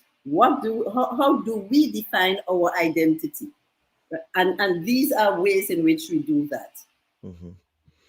But let us get on to another contentious topic here. And I would cite from a Now Grenada publication. Of course, that issue also came up in the press conference. So you were pressed by my colleague Callistra Faria there on that very issue, but other people chimed in on this. We also received an email, which I'm going to quote from, but I want to quote from Mr. Gill. Mr. Gill said, quote, "I cannot understand the logic, neither the historical or philosophical link between the two. In other words, linking October 19th to the 50th anniversary of independence. Indeed, our 50th anniversary independence celebrations should be a different mood, a different mindset is required for October 19th, which the Prime Minister himself called for," unquote. Then Mr. Gill goes on to say the October 19th holiday is long overdue and the government ought to be applauded for that. However, October 19th should not be diluted by combining it with any other activity. If we are to be somber and reflective on October 19th, it should be completely in tribute and in honor to all those who lost their lives on that fateful day in 1983, unquote. Now, I'm also going to share a letter, an email that we received. We received that email this week, and I also want to cite from that email that we received from a guest, and the individual, let me see if it was right. So Maurice Lagrenade Lashley. Let me put that up on the screen here. Maurice Lagrenade Lashley said the following. Where is that letter? I believe it's here. There it is. Where is it? Let's see here. There we go. All right, there it is. She says, in February 2024, Grenada will celebrate its 50th anniversary as an independent nation. Our Golden Jubilee will rightly so be a joyful and festive occasion, one that honors our rich history as a sovereign nation. Permit me to say, however, that I find the recent announcement of the launch of 50th independence celebration on October 19th deeply disturbing. October 19th, 1983 and February 7th, 1974 are in symbolic terms two very important, but two very different dates in our history. October 19th is a solemn day that reawakens painful emotions for many who experienced the violence and terror of that unforgettable day in 1983. She goes on to say, while I'm certain that this was not the intent, it strikes some, myself included, as jarring and incongruous to launch our independence celebrations on what is a day of mourning and remembrance, particularly for older Grenadians. It goes on, but we were going to put that up on the Bubb Report's pages. But Dr. Daniel, given that public reaction, that has been the initial gut reaction from many people. Would the committee reconsider the decision to not have to have the launch of independence celebrations on October 19th? Kellen, I did expect that question from you. It has been the buzz around. There's one thing I want to say about what I'm happy about. Yes. The buzz is that people are speaking, people are getting into the discussion. We have no complacency. People are getting, so at least it has started. Grenadians speak their minds. That's one thing about us. A good discussion, and I think I welcome that. We have had lots of calls, lots of comments similar to what you would have read as to what was the thinking, what are we doing, and what are we doing by celebrating our Golden Jubilee on October 19th. I just want to make one correction. Maybe our definition, the use of the word celebration, our definition of the word celebration, maybe it conveys a fetting, liming, whining, irresponsible behavior. I'm not sure what it conveyed, but I get the impression it sort of conveyed that to people. And so we want to show basically the national significance of the two events and how they correspond. The activities for National Heroes Day, such a very important and significant event, which, as you know, for the first time in 40 years, we will be honoring our own. We will be celebrating the people who went before us, who have contributed in a big way to Grenada. And we are looking at that date as one of the darkest days in our history. And so as part that occurred during the early period of our independence, as you earlier indicated. So we saw that when it was announced by the cabinet that National Heroes Day will be October the 19th, our committee thought, what greater tribute can we place to our heroes, to the persons who went before us, those who made such major contribution to our country, than to use that opportunity, National Heroes Day, to start the event. And what better event is it to start in that solemn note? Because it's not a celebration of the crazy stuff that we have interpreted celebration is all about. We have a nice, well designed program for that day. The focus, of course, is the National Heroes Day. And we are just using it to launch the start of the activities. We have a series of events planned from October. In fact, we started since earlier in October with Nicole's book before the official launch.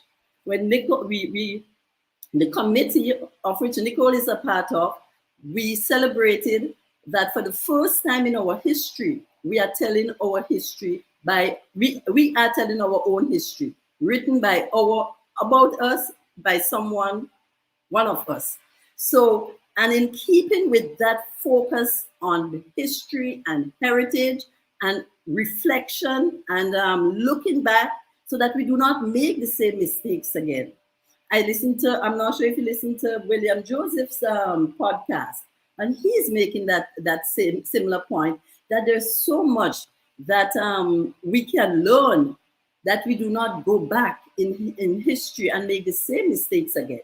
So when the decision was made, when we thought There's so much similarities in what is meant by independence and what we're trying to do, and honoring our own on National Heroes Day. For 40 years, we have honored everybody else. For 40 years, we have looked outside. For 40 years, external people made decisions as to how we commemorate that day. And so I think that is a mark of independence, that the committee decided we're going to start, and we are starting with an introspective event. So we twin and tie into that because we saw the historical significance of it. So it is not an event that's going to be involving all of this wild behavior. That's well, not I mean, it should not. I mean, I don't think February 7th is a quote unquote wild behavior either. Right, but February, the independence, the main activities of the independence, we have blocked out a period in end of January to about middle February where there'll be intense activities. So the thinking of was not to offend anyone, and I'm sorry if the decision offended anyone. That was certainly not. I believe it ruffled a lot of feathers, but I want to bring in Mr. Gill. So what you're telling me here is that you're not going to change your decision. It's cast in stone, even though you're getting that feedback from the public that says you should not have that on that day. Okay. Yeah, I think once people see the historic significance of the two and how they're connected, it's not. It's the start of the Jubilee year for us. Okay, Mr. Gill. Yes, thank you very much, Dr. Bob. Allow me to first of all commend Dr. Crawford Daniel and her team for spearheading the 50th anniversary celebrations, and just listening to her speak about the plans with regards to commemorating through the parishes and all of the activities that is planned. It is a daunting task, and a lot of hard work has gone into and will continue to go into the 50th anniversary celebrations. So allow me to commend the team highly for doing so. And I know most of this is through volunteerism, and enough time we don't speak about that. People are giving of their time selflessly for nationhood, and sometimes that goes under the carpet. Secondly, I must say that I pray that these 50th anniversary celebrations must not be shrouded in controversy at all. I see our 50th anniversary celebrations as being apolitical. In other words, there is no NNP, no NDC, no religion, no nothing, just Grenadianism. Well, except the Garyites may disagree. I've seen that. Yeah, but this is about Grenada. Yes. This is about Grenada, and I hope that we make it about Grenada and not about anyone or anything else. You see, it's extremely important that our 50th anniversary celebrations runs off smoothly. I mean, of course, being Grenadian, we will see what we like and dislike and so on, and that's fair game. But really and truly, we must participate and make the events as best as we can, be part of the process as best as we can. I go in everything I could go in, right? I mean, that's so I want us to be in the spirit of nationhood and nation building as we celebrate the 50th anniversary celebrations. That's extremely important. And so my criticism of October 19th is in no way meant to create a controversy. In fact, other persons have spoken about it. And I, from the first time I heard it, I was like, because regardless of how the committee would want to make that day, October 19th Heroes Day, which I applaud, we cannot get away from the fact of what that day is.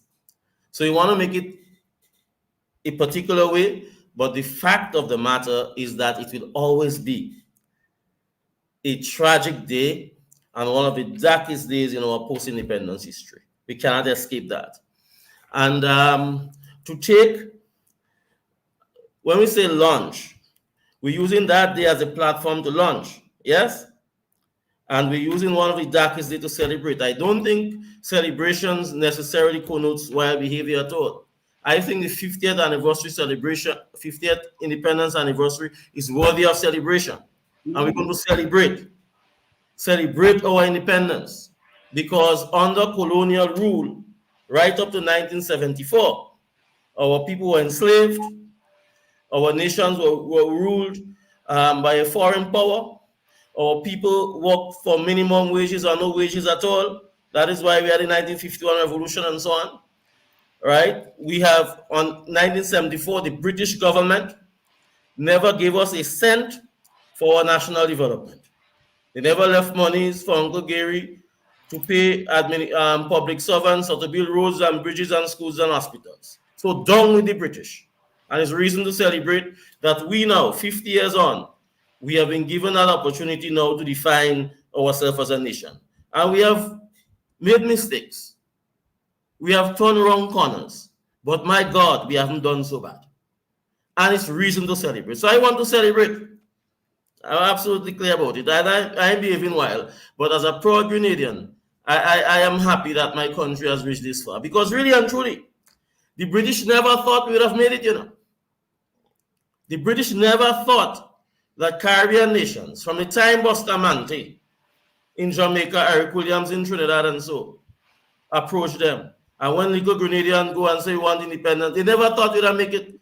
They thought we would have come crawling on our knees and beg them. That's what they thought. So we have done well. My issue is that on October 19th, and allow me to commend some persons. I think when we speak of October 19th and the fact that for the first time, 40 years, we're having a holiday, I think we must mention people like Dr. Terence Marisho and Miss Bain and Peggy Nesfield and Brian Lindsay and so on for keeping that date in the consciousness of our people for so long. Despite what they have kept throughout the years, doing a little thing, putting written and keeping the memory of those who died on October 19th alive. And I think, as my respectful view, that such a sober day, where families are still hurting, bodies are yet to be found, that regardless of how we name the day, the sadness and the hurt and the tragedy continues to linger and will continue to linger. And I believe that the independence celebrations can be launched on any other day, frankly. And I just don't see it, regardless of the design of the independence of the day, the activity plan for the day, regardless of the design of that activity. I can't see the historical connection at all as with a post-independence tragedy to launch a 50th anniversary. So I fail to see the historical connections, frankly. Yes, and let us be absolutely clear that there are heroes and patriots who have defined the past of Grenada, the history of Grenada, that are not associated with October 19th. Yes, so it's not October 19th full stop with regards to heroes and national icons. It has spread over a period of time. So I would urge respectfully that the committee relook the October 19th. I don't think it's something that should be laid in stone and so on. If we have sufficient grumbling, we don't want to launch the independence celebrations with grumbling. You see, and I believe that I once, subscribed to a motto called "Let the people's voices be heard." I once subscribed to that, and maybe I still do. Who knows? But I believe it's a fundamental principle of nationalism that the people's voices should be heard. And I think, respectfully, that there are sufficient voices that are questioning October 19th as a launch date for the 50th independence celebration. 50th independence celebrations. I believe that there's a bit of unease and disquiet among us, me, and persons who are even closer to the day than I am with regards to the launch of the 50th independence anniversary. But even those, Mr. Gill, if I may, even those who were victims of the 1979 to 1983 revolution. I'm talking about those who were incarcerated. I'm talking about those of the GULP persuasion. Mr. Michael Batiste is one of those who is still a member of the GULP. He viscerally opposes the way that the framing occurs here. So as Mr. Gill says, there might be sufficient voices, but Dr. Daniel, it doesn't appear as if the committee would be budging on that. I don't think your appearance on the Bubb Report would make a difference. Yeah? We are definitely hearing the voices get. Come on, you can imagine the calls from people as Peggy, of course. One thing to hear the voices, you're not to listen. But what I have found though, that when as committee members, every committee member have been receiving these calls. And when we make that connection and let people know, this just, we are going to unveil, we're unveiling the logo. We're speaking of the theme, both of which have extreme historical significance. That is what is being done, that's what we're calling launch. The rest of the activities basically towards the National Heroes Day, a time to look at all who would have been wrong, those who would have an opportunity to reflect on all of the darkness that occurred in our past. That is the connection. So the focus is not to get rid of October 19th, but to officially make October 19th a day when we're going to look back at the people who would have contributed to Grenada, who would have given their lives for Grenada, those who would have been hurt or harmed by events that occurred in Grenada. So it's not getting rid of October 19th or downplaying October 19th. In fact, what we're doing is promoting October 19th and giving it the national recognition and the official recognition. Historically, it's one of the most historic, significant events that occurred in Grenada during the period of our revolution, during the period of our independence. Yes. So it is elevating that day and giving it that sort of national meaning when beyond this Jubilee year, that date and that event is going to continue. So there we have an opportunity, it presents us with the opportunity to reflect, to be introspective, and all the things that we need to do, that all the organizations and parties and committees have been clamoring for years.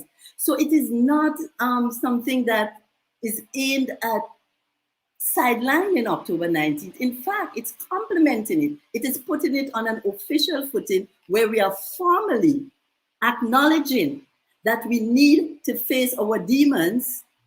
Just as we face the goodness, we need also to face the dark days. And so I think it is more promotion of October 19th than trying to put it under the carpet. Mm-hmm. Well, I'm glad you said.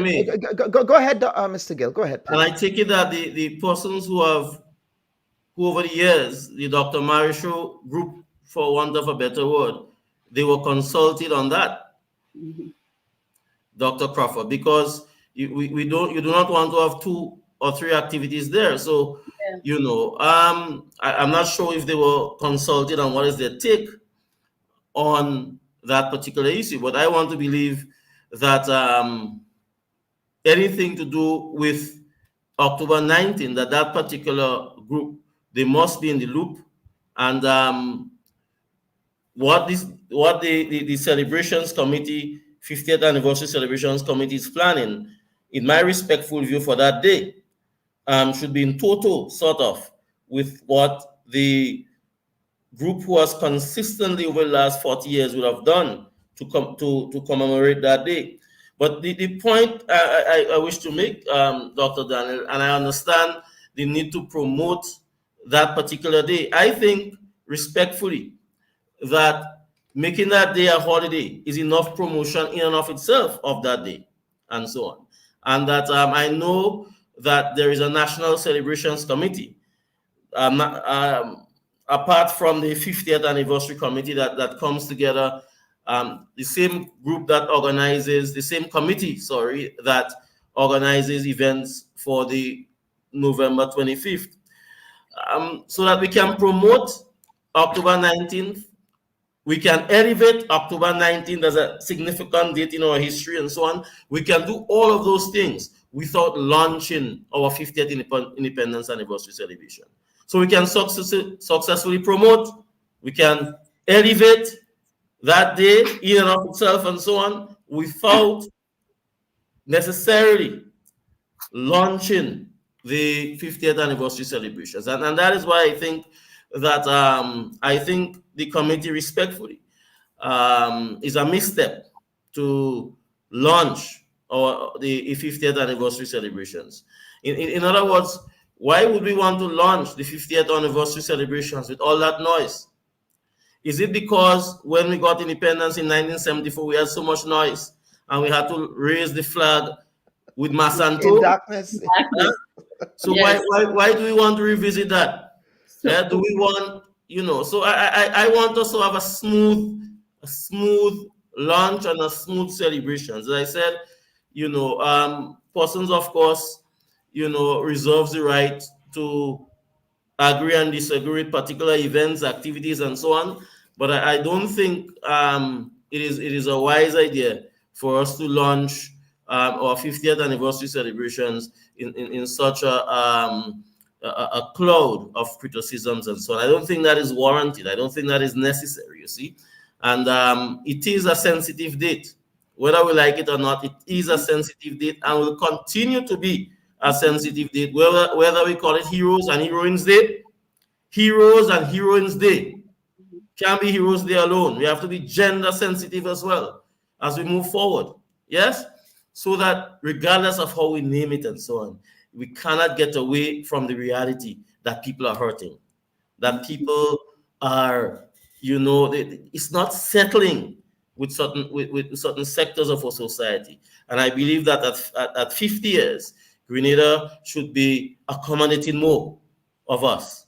We should be resolving conflicts and resolving issues more, rather than creating these conflicts and creating these issues. Dr. Daniel, there is a lot that you have to take. I suspect you guys have a meeting next week, so I'm sure that will be on the agenda. Can we petition for that to be on the agenda? We meet every week, yeah. Yes. Okay. Yep. Okay. And now let's get and of course we have a question here from Dr. Tessa Barry, who is asking.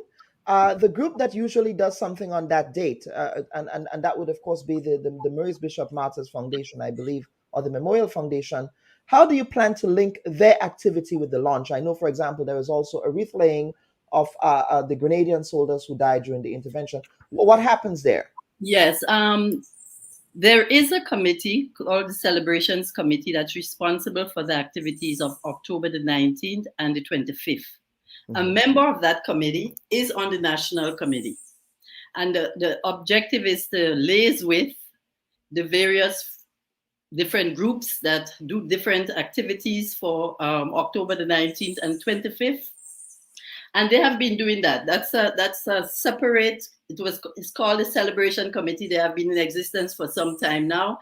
I think that committee, attempts to liaise with Dr. Marichau's group and the XPRA group and the Revolution 44th anniversary group, etc., etc. So that there is a subcommittee in the events that is responsible for, and it's called the Celebrations Committee. I think they came into existence some years ago and have been in the past been responsible for independence and the October 19th and 25th events. But because it is the 50th anniversary, it is big. It's bigger than that small committee, and that's why Cabinet saw it as important to have a national committee that incorporates not only members from each of the parishes in Grenada, including Carriacou and Petite Martinique, but also to incorporate leaders in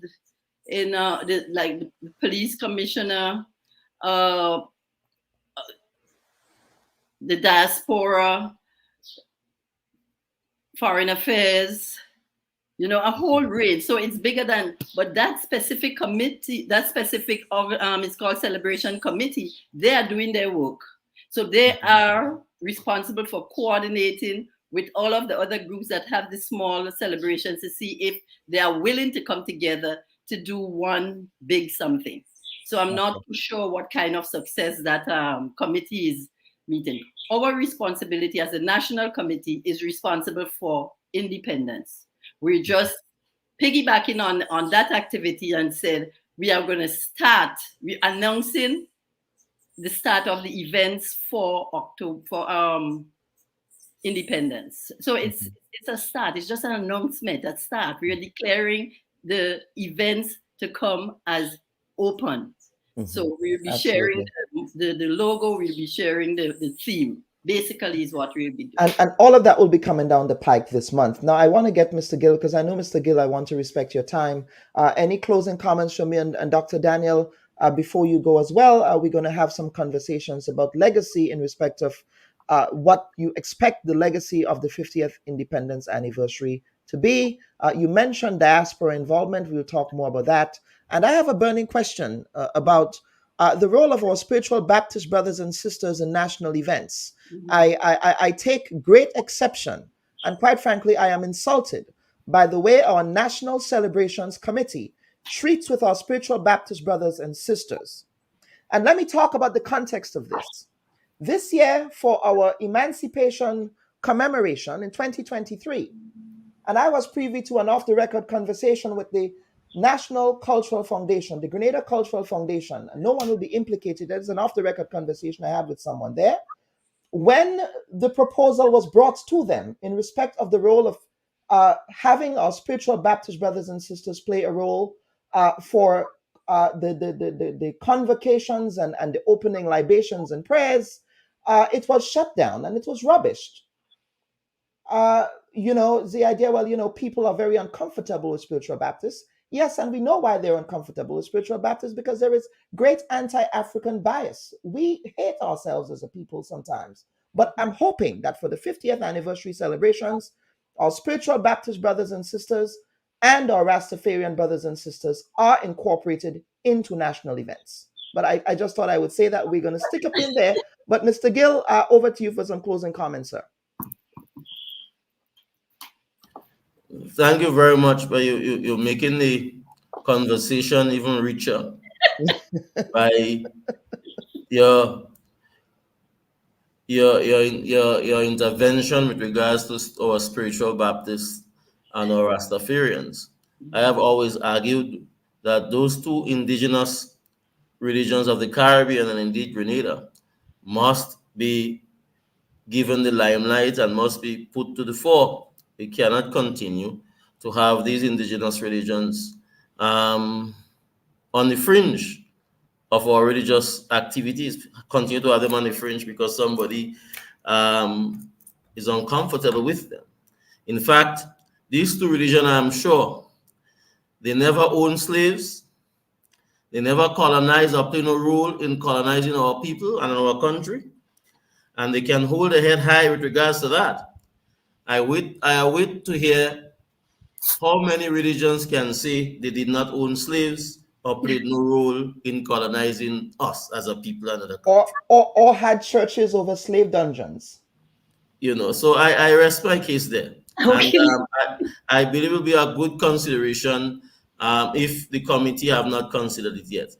Just to say in closing that I saw one of the persons commenting, and it's very, I think that person is spot on, that, the conversation we should be having is about our 50th anniversary of independence and not October 19th. So therein lies, Dr. Crawford Daniel, the distraction, if you may, of having this event, the launch on the 19th. You are taking away as much as you try to explain away, and you have an uphill task. I would usually say you're climbing a Google tree. The committee is climbing a Google tree to trying to establish or convince Grenadians that there is some historical link between the October 19th. If you know what a Google tree look like, continue to climb. And as a Grenadian saying, saying. You know, yes. So that the conversation should be all about independence and not about anything else. And that's why I said in my opening remark that I just wish we have no controversy at all. With how we go about and especially since, as Dr. Bubb asked, what will be the legacy? Yes, we don't want to. And you guys touch on that. We don't want people to remember. No, but independence celebration being launched on October 19th. It's not a celebration. It's not a celebration. But what I'm saying, the legacy is inclusiveness and unity. We cannot. Yes, that is why. That is why I think sufficient of us is asking for the committee to rethink October 19th. We're seriously asking the committee to rethink. I think the committee will be bigger off, will be better off. I think everyone involved will come off better, smelling like roses, if the committee only rethinks and they could launch on the 20th or the 18th. But so I would like to urge the committee to rethink the October 19th launch. I don't think it's written in stone and so on. I believe we are versatile people and we could always change. We don't want to begin our independence celebrations with a whiff of controversy. And having said that, allow me to wish the National Celebrations Independent, the Golden Jubilee Committee, all the best in their planning and execution of the 50th Independence Anniversary celebration. I know it is a mammoth task. We expect a lot. And we want to be able to commemorate and celebrate in a serious way our 50th Independence Anniversary. Significant for us as a people as we continue to grow older. Maybe none of us on this platform may live to see the 100th anniversary celebration, so that those of us who are around now, the 50th, we want to make it as memorable as possible. Thank you very much, Dr. Bubb, for having me, and allow me to wish Dr. Crawford, Daniel, and our team all the best. Thank you so much. Absolutely. And thank you, Mr. Gill, for agreeing to appear with us today.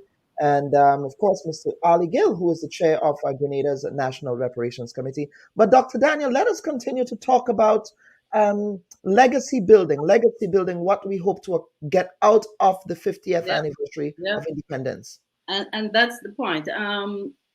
Inclusiveness, unity.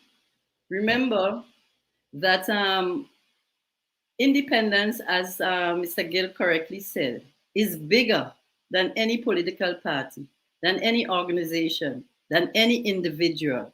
And you mentioned not including the Rastafari movement and the Baptists. These are the things that we're working to make sure we include every aspect of our society.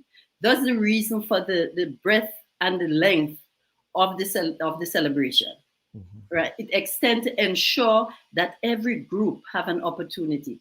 I've been getting more than 10 calls a day with different segments of the population coming up with ideas and proposals, whether it's the bikers want to do something, whether it's the car drivers want to do something, the flower growers, the bee farmers, everybody, they're calling, submitting proposals, asking to be included in this. And we hope that inclusion and that level of participation and interest will sustain beyond the year of the Jubilee celebration, because this is our country. This is our opportunity to advance it, develop it, and make progress. And so that is why the legacy we want coming out of this celebration is not only inclusiveness, but inclusiveness and unity for that advancement we have to make, for that journey that we are on, and that we want it to be us doing it free of outside influence. That is self-determination. We are determined where we're going ourselves. Absolutely. Now, you mentioned the diaspora. Of course, the Bubb Report is streamed from the diaspora. I remember when I lived in New York, I was part of it was called Giacone at this time, at that time. I don't know what it's called now. But how can people in the diaspora get involved, not only in North America and Europe, of course, but in the Right. Caribbean? You mentioned the student groups on the different university campuses, but what does diaspora involvement look like? How can people get involved? Well, first we have, as I said, a member of the NOC responsible for connecting with and linking with, in addition to the diaspora desk at the ministry. So they are in the process of coordinating. But our approach is they have been organizing their activities for years. Many of them already have the fully developed program. For example, recently called someone from Toronto.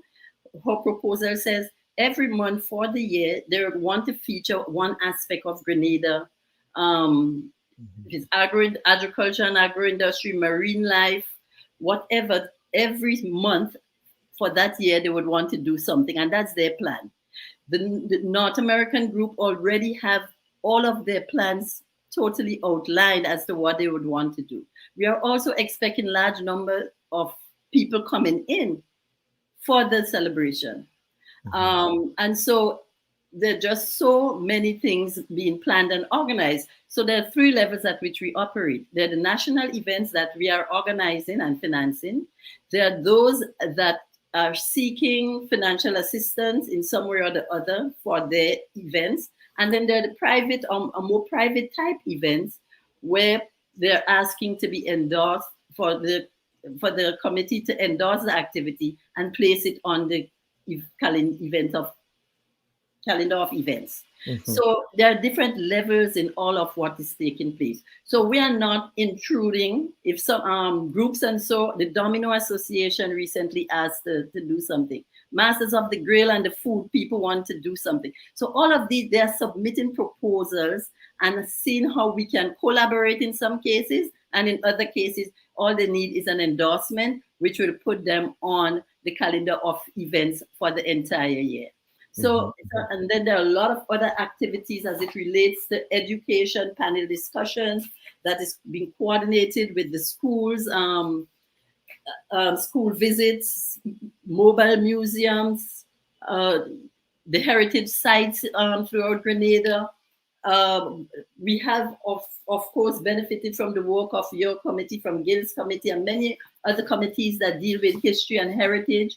We have benefited from the work in many ways in terms of identifying places that should be renamed, preparing the rationale for so doing, identifying in our history people who made various contributions in our history, prepared rationale for why they should be recognized, etc. So the work is diverse and it's spread over a large range, including the diaspora. So they too are recognizing Grenadians who would have contributed to the Grenadian community in different parts of the world, wherever we are. So it's a whole network of activities taking place. And so we want to focus on the preparation of those activities. And that is why October 9 is just saying, these are the plans we have for the year of celebration for the Jubilee year celebration.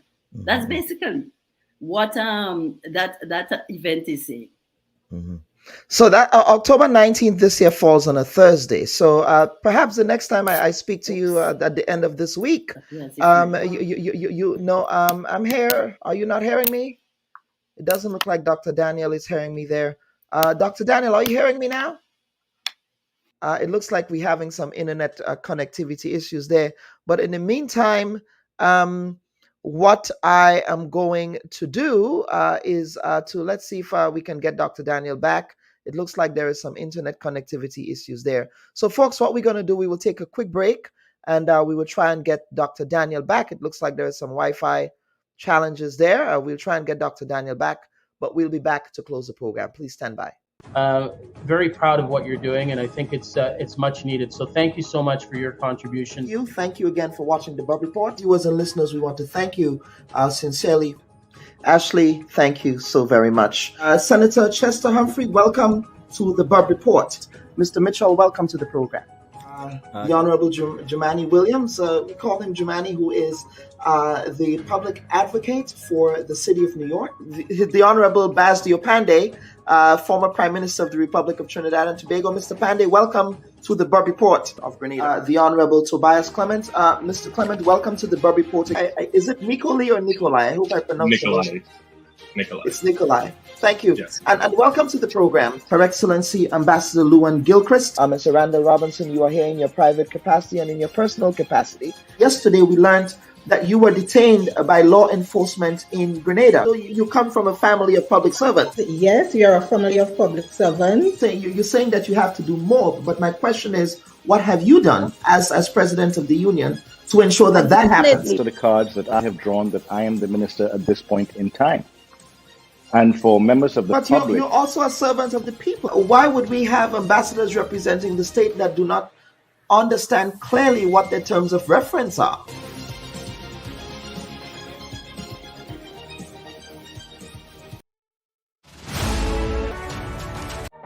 Hi everyone, thanks for checking out the Bubb Report's social media pages.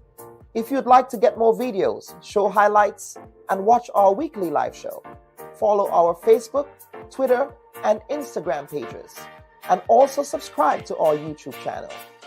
You can catch repeat episodes on Wednesdays at 4 and 5 p.m. respectively on CRFM Radio and GBN TV in Grenada. We are also viewed on Sundays at 8 p.m. on WPG-10 throughout the Caribbean. Thanks for watching. Hello everyone, I am Chantal Maguire, your local bred Grenadian actuary and asset liability management expert. Are you satisfied with your current finances? Are you curious and constantly looking for ways to make additional income? Join me on the Bubb Report as we strive to empower you, our valued audience, to become more financially literate and help evolve Grenadians into a mindset that's investment focused and entrepreneurial. Literacy is about freedom. It's about being able to control your money and not letting your money control you. It's about foresight for a brighter future. Our core mission is to promote financial literacy and share money-generating opportunities for everyone. Join us on the last Sunday of every month, starting July 30th, as we strive to provide the keys to financial freedom.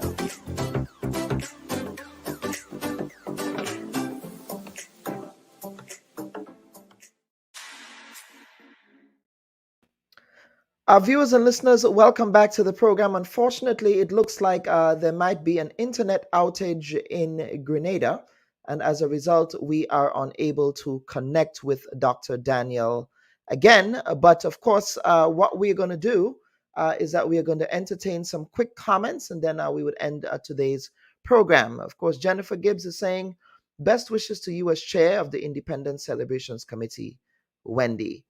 Jimmy Henry is saying October 19th launch should not be postponed because the birthday of Sir Eric as the father of independence is as important also.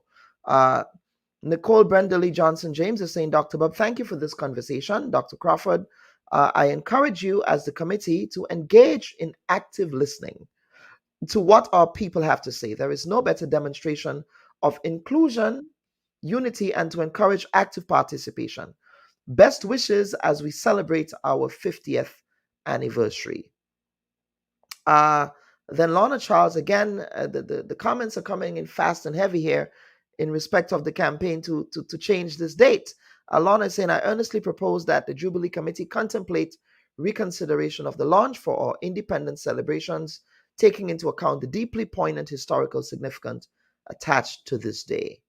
Dave Ned, our independence celebration must promote unity. Jennifer Gibbs saying the panelists this morning should have been members from the celebrations committee to have that discussion. And Dr. Crawford, you and the committee, please change the date. So, Dr. Crawford, it looks like we have you back here. It looks like there might be an internet outage here. Did the electricity also go? Current gone too? It went down. I guess the internet went down, and I think we're back. Okay, very well, very well. So, Dr. Daniel, what we want to do is to give us the final summation here is to give our viewers and listeners information on website, contact numbers. How can we access the website? How can we reach members of the committee? What's the phone number, the physical location, all of that information? Can you share that with us? Yeah, sure. First, we are in the process of establishing a secretariat, and that's going to be on the Carenage. That secretariat will be manned by Gail Purcell. We have established a website, info at grenadaturns50.gov. We will be very soon publicizing our numbers, how we could be contacted, but so far we could be contacted on info at grenadaturn50.gov. Okay, I will put that in the chat so that people can have access to it. Okay, all right. Okay, Dr. Daniel, any final comments? Yes, at first I want to thank you for inviting me to be on. I want to thank the listeners who are paying attention, and to say that we are very much looking forward. Lots of planning is going into the celebration of our Jubilee year. And this is an appeal for all who are interested, those who have proposals, those who have ideas. You can work through your parish committees. You can submit such ideas as to how you would want to showcase your parish. You can work through the parish committees to do so. All of the subcommittees that we do have, we will need definitely people for beautification. We are going to put together a volunteer, we're preparing a database of persons who are interested in volunteering and the areas of volunteer they would want to do, whether it's on a national level or within their parish or community. And so as I said, this legacy, we want to establish a legacy of inclusiveness. And so we're appealing to all groups. And I'm just so impressed with the proposals we have been receiving so far. Even the National Domino Association has indicated their interest in having a Jubilee year competition within the communities. The golfers are planning something. The drag race folks are planning something. The auto club, etc. The yachting community. So we are getting many proposals from many different quarters. And so, as I say, it is going to be at different levels. So we are asking and appealing to all Grenadians, get involved, come forward with your ideas, no matter how small or insignificant you may think it is not. We take into consideration every proposal, every idea that's coming to us, because we want to ensure that inclusiveness, that participation, because we see the 50th anniversary as an opportunity for national unity, as an opportunity to put Grenada first, to focus on Grenada in this journey that we have just started. We have just gotten out of think about it as a race. We have just left that line, the starting line. We have just made the first step. At 50, we have just made the first step. Let's plan for making the second step, because I know there are different symposiums and academic events, and that will give people an opportunity to say, my vision for Grenada for the next 50 years is this, that. So lots of activities planned for every community that will incorporate those types of activities, giving people a chance to participate in the 50th anniversary. Dr. Daniel, Dr. Wendy Crawford Daniel, viewers and listeners, and thank you. Of course, we were trying to organize this since last week, but I'm glad you were able to make the time to join us. Dr. Wendy Crawford Daniel, of course, we would be continuing our independence programming here in the lead up to Grenada's 50th anniversary of independence, so please look out for that. Now, on behalf of the producers of the Bubb Report, I want to especially thank Rian this morning for really facilitating the large rotation of guests that we had here for the program. I will see you next week, viewers and listeners. Here is to having a wonderful and productive week. Take care. Bye-bye.